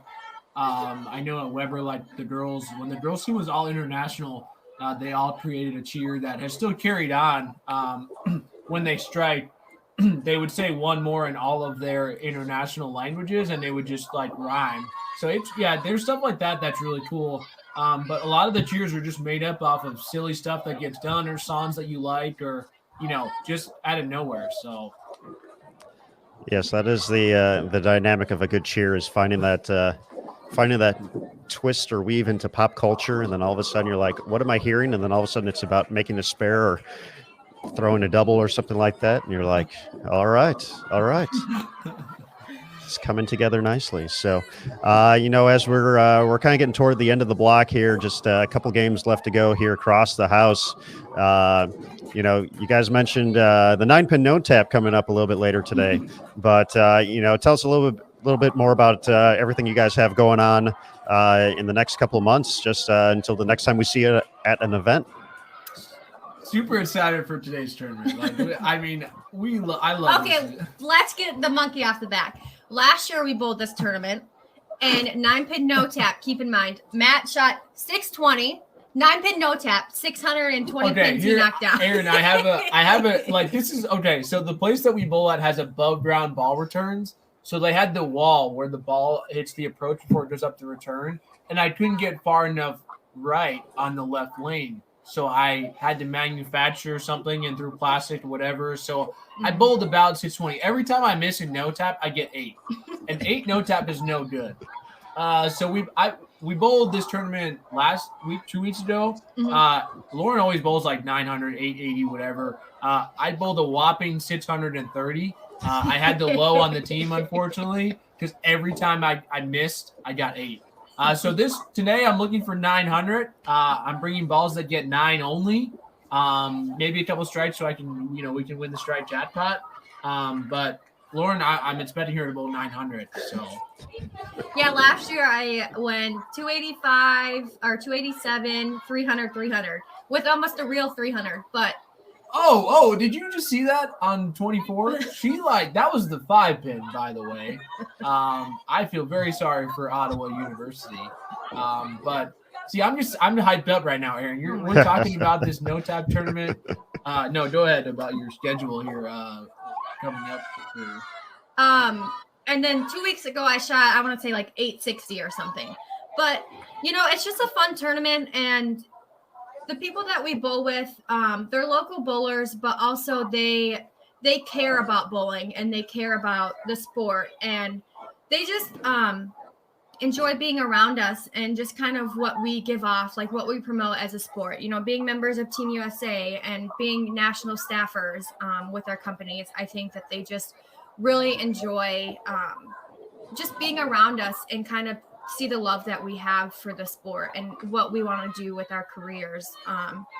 But for schedule wise, I am getting into the routine of, preparing for the tour. I just signed up for the first couple events and I'm very, very excited. I just want to bowl now. But I still got to manage school, work, and I just do what I can without being extremely overwhelmed, because I do get overwhelmed very easily with a lot going on. But luckily I have Matt to keep me sane during those times and just to help me be better and, getting back into the routine of going to the gym and working out and just bettering my physical health and my mental health as well, I think is very important. And I'm a huge mental health advocate, regardless if it's on the lanes, off the lanes. That's what I'm going to school for. So I think that using what I know with school that I'm learning and applying it to my bowling career, I think is very key. And I do look forward to the tour and just working hard to get to the tour. And the first stop is in Minnesota. So I get to go home, and I look forward to that because I haven't been home since August. But I'm just very excited that we get a tour this year. Last year was heartbreaking. And I just like to compete and just be with some of the best female bowlers in the world, doing what we all love to do. Yeah, this is going to be a lot of bowling here soon for me. Obviously, we had the players recently, so we had a little bit of a break. But essentially, after today's tournament, probably bowling just about every day except for the weekends. Leaving for Florida for a month for the TOC and the World Series, and then come back for 6 days and then leave for the Masters and the US Open. And then ultimately don't really know where the schedule permits after that. But I'm very fortunate that we're having a tour, that we're eligible to bowl in one place for a long period of time, which makes it easy for travel and obviously probably the best with everything going on in the world right now. Super excited to be eligible for the TOC to bowl the qualifier after winning a regional. So it'll be nice to kind of be able just to bowl and see what happens and hopefully get into that event. And then luckily I'm in the World Series already with being in the top point list. So last year kind of hurt that I didn't get to bowl the World Series after not bowling well in the qualifier. But I did learn a lot last year. So looking forward to moving that on to this year. And I think the World Series of Bowling is one of the best events that we have. So being able to finally bowl and just enjoy those couple weeks, and they're having the doubles that week as well. So being out there and making another run at a doubles cut, and then ultimately the Open and the Masters, two prestigious events from USBC that we get to bowl as well. So it will be a lot of bowling, a lot of traveling. Being on the road, I am gonna miss not being here with Lauren and being on the road for a good amount of time in a row. And we've got two cats, and that we love dearly, and that light up the light for us, our lives. So I'm definitely gonna miss being here with her and supporting her. But it's ultimately what we signed up for. Essentially, it's part of our life. I mean, all we know is bowling and traveling, and that's how we met. So it's just something that's understood. And, the big moment is being able to support one another from home. And we appreciate stuff like Bowl TV and Flow Bowling, where we're eligible to watch each other. Even the Lane Talk app, where you're eligible to follow the scores and stuff. So there's a lot of room for us to support one another from home, but it's our job. It's part of our life, and it's a work for us. So super excited to go out there. But these local events that we get to bowl are a lot of fun for us. We're bowling at a place that's family owned. We've gotten very fortunate to know the owners, and they're super cool people. And it's Super Bowl Sunday, so we get to stay after and watch the Super Bowl and hang out, have food, go Butts. So hopefully Brady wins today. And we're in Chief Town, essentially, because all the people over there are Chiefs. So we talked about wearing butt stuff, but unfortunately Amazon didn't ship them in time. So we couldn't wear that. But just super excited to, just to have fun, because bowling is so important to us and it's our job and it's part of our life. Being able to go to a tournament and just have fun and enjoy the people that we're bowling with, I think that helps us, just not always be so serious with it. So really looking forward to that. But yeah, it's going to be a lot of bowling here pretty soon. All right. I have one request for today. So, Lauren, I'm going to put this on you. Oh, no. If Matt manages to get the front 11 in this no-tap situation, if you could record him shooting a no-tap 300 and send it to me so I can watch this happen after I've heard about these 620s and 630s. I need to see this now. I'm the pressure's on, Matt. I'm going to update you after every game today, Aaron. We're bowling 3 games and then a Baker game. I'll be sending you my scores. I'm going to update everybody on the broadcast here. Please do, because I need to bowl more than 620 or 7. We need to take over the lead. So we're in the co-ed today. So we need to take over the lead. We need to solidify we won last year in co-ed. So we need to win again this year. So I need to do my part. I need to bowl better. I need to be better. I need to know how to get 9. That's the thing. I need to know how to get 9. That is a problem to have from time to time, I suppose, when you strike so much. So that is. Well, if you haven't been watching me bowl the last couple of weeks around here, I'll tell you, I'm gonna get 8. So it's those 8 splits and strikes. But fingers crossed. So 900, here I come. All right, I like the sound of that. I like the confidence. JT, can you hear us? I want to bring JT in one more time. He can hear us. All right.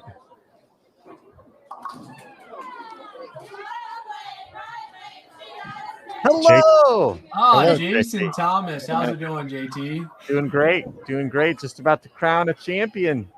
Yes. Real quick, when we came back on for Baker Set 4, we were talking about some things, and Matt Russo had a proposition for you. So I just wanted to make sure we got that on the air here prior to us wrapping up here. So Matt really likes this Bowl TV swag that we got. So he's got an offer for you. Okay. I'm going to give up a urethane bowling ball to you personally for Wow. a Bowl TV pullover.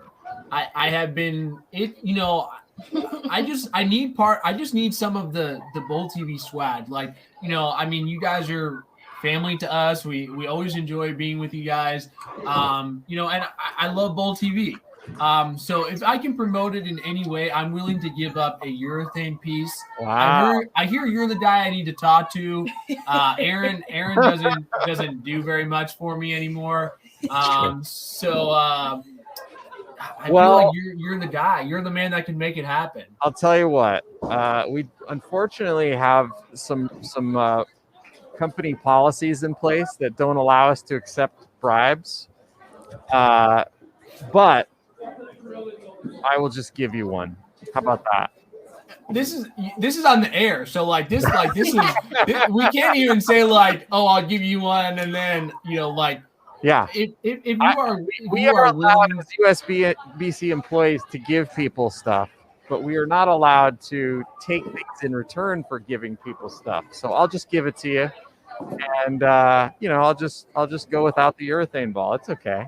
We'll buy you a water. Yeah, water. Can I buy you a dinner, a water? I'm sure Chad, if I talk to Chad, hey, listen, I need to repay Jason Thomas. You don't understand. He's made my day.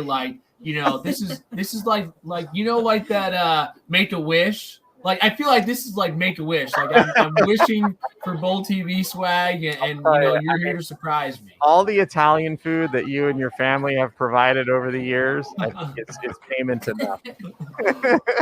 Oh well, no, I mean that just be super cool. I mean, I would be cool to wear one of those. I'll wear it. What size? I'm a medium. A medium would be fine. Yeah. Okay. All right. Whatever Aaron Smith wears. Okay. Yeah. Aaron, are you a medium? It depends on the day of the week. I'll tell you, I actually just a few months back, I was a little bit heavier than I am now. All my Bowl TV gear was large, and I just had to order all new stuff in small. Wow.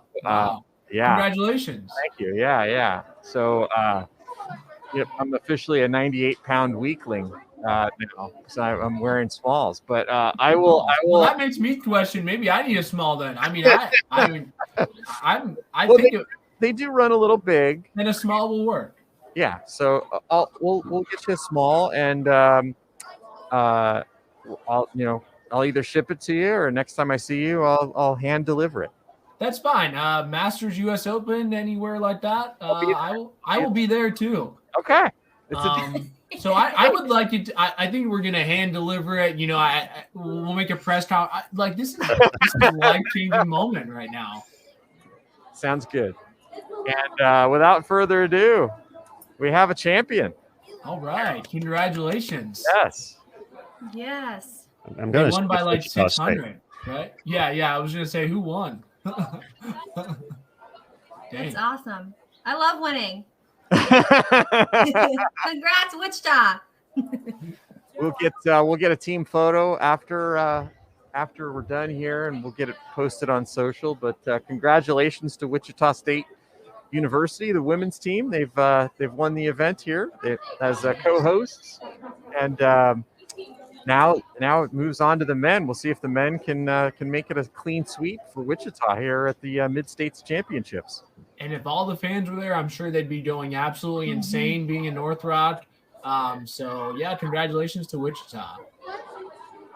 All right, JT, we'll let you go. Thank you again, though, and thank you to your generosity here on Bowl TV as well for Matt. Yeah, thank you, JT. I've been waiting for that giveaway, Aaron. Like when you guys do the giveaways, and I'm waiting for like Bowl TV pullover swag, and I'm like enter, and I haven't seen it. So I'm gonna go put the order in right now. Thank you for your generosity, JT. I appreciate it. You're welcome. Thanks for spending time with us today. Absolutely. Yeah, we had a lot of fun. Yep. All right, bye, JT. We'll talk to you soon. See you guys. All right, there we go, Matt. We got you hooked up. We got a tournament champion. He's glowing right now. And if that needs to be the motivation for the 9-pin no tap today. Yes, that's 900. I'm gonna go Bowl 900 now. How can I not? Like I've got a Bowl TV sweatshirt. I mean, yeah. Jason should have gave him an ultimatum. If you don't shoot 900, you don't get the sweater. Oh, that's well. See, here's the thing. I would have been squeezing it for 9, so that wouldn't have been very good. Just down the middle. Bring out the purple ball. I should just bring my purple ball. There we go. But with us wrapping up here, as JT said, just want to thank you guys so much for spending some time with us here on Bowl TV for the Mid-States Championships. So we'll let you guys go ahead, get ready for the event. Best of luck, bunch of strikes. And I can't wait to see both of you next time, whether it's on PWBA Tour, Masters, whichever one it's going to be. Look forward to seeing you both compete once again in person. But thanks again for joining us, and we'll see you soon. Thank you. Thank you. Yeah, we had a lot of fun. Thank you very much, Aaron. All right. You guys have a good one and take care. Thank you. Bye. Later. All right, folks. That is going to essentially wrap up women's competition here. As JT announced, Wichita State winning on the women's side. They had built up a 500-plus pin lead heading into that final block, and not going to give that up in that situation. Winning the home event, always a great way to kick off the year. So congratulations once again to Wichita State for collecting the victory here. But we're not done here on Bowl TV yet, folks. We have more to come in just about almost an hour. The men's field will be back for their 4-game Baker sets. There's 16 of them total. 4 different blocks, 4 games apiece, 16 games. There we go. So Wichita State has won on the women's side. Can they make it a repeat on the men's side and take home the sweep this week? We'll have to wait and see, and we'll see it all right here on BowlTV.com. So from the Mid-States Championships, we're going to be signing off. But we'll be back in just about 1 hour for those final 16 games on the men's side. So big thanks to Matt Russo and Lauren Pate for joining us and chatting throughout the course of the day, the past 2 days, actually. So big shout out to them. Of course, Jason Thomas, the man at North Rock Lanes, helping us out with everything this week. Big shout out to the staff at North Rock Lanes, Frank and Kathy DeSocio, Brent Bowers as well. And our tournament host, Newman University, Wichita State University, Billy Murphy, and Holly Harris. Big thanks to them as well for getting the scores out and everything so quickly. But congratulations to the Wichita State women for winning the title here. But we're going to go ahead and sign off for right now from the Mid-States Championships. We'll be back in an hour, 1:45 p.m. Eastern, 12:45 Central. So, folks, thanks again for joining us. My name is Aaron Smith. We appreciate the time here on Bowl TV. We'll see you soon. And remember, on Bowl TV, bowling lives here. See you soon, folks.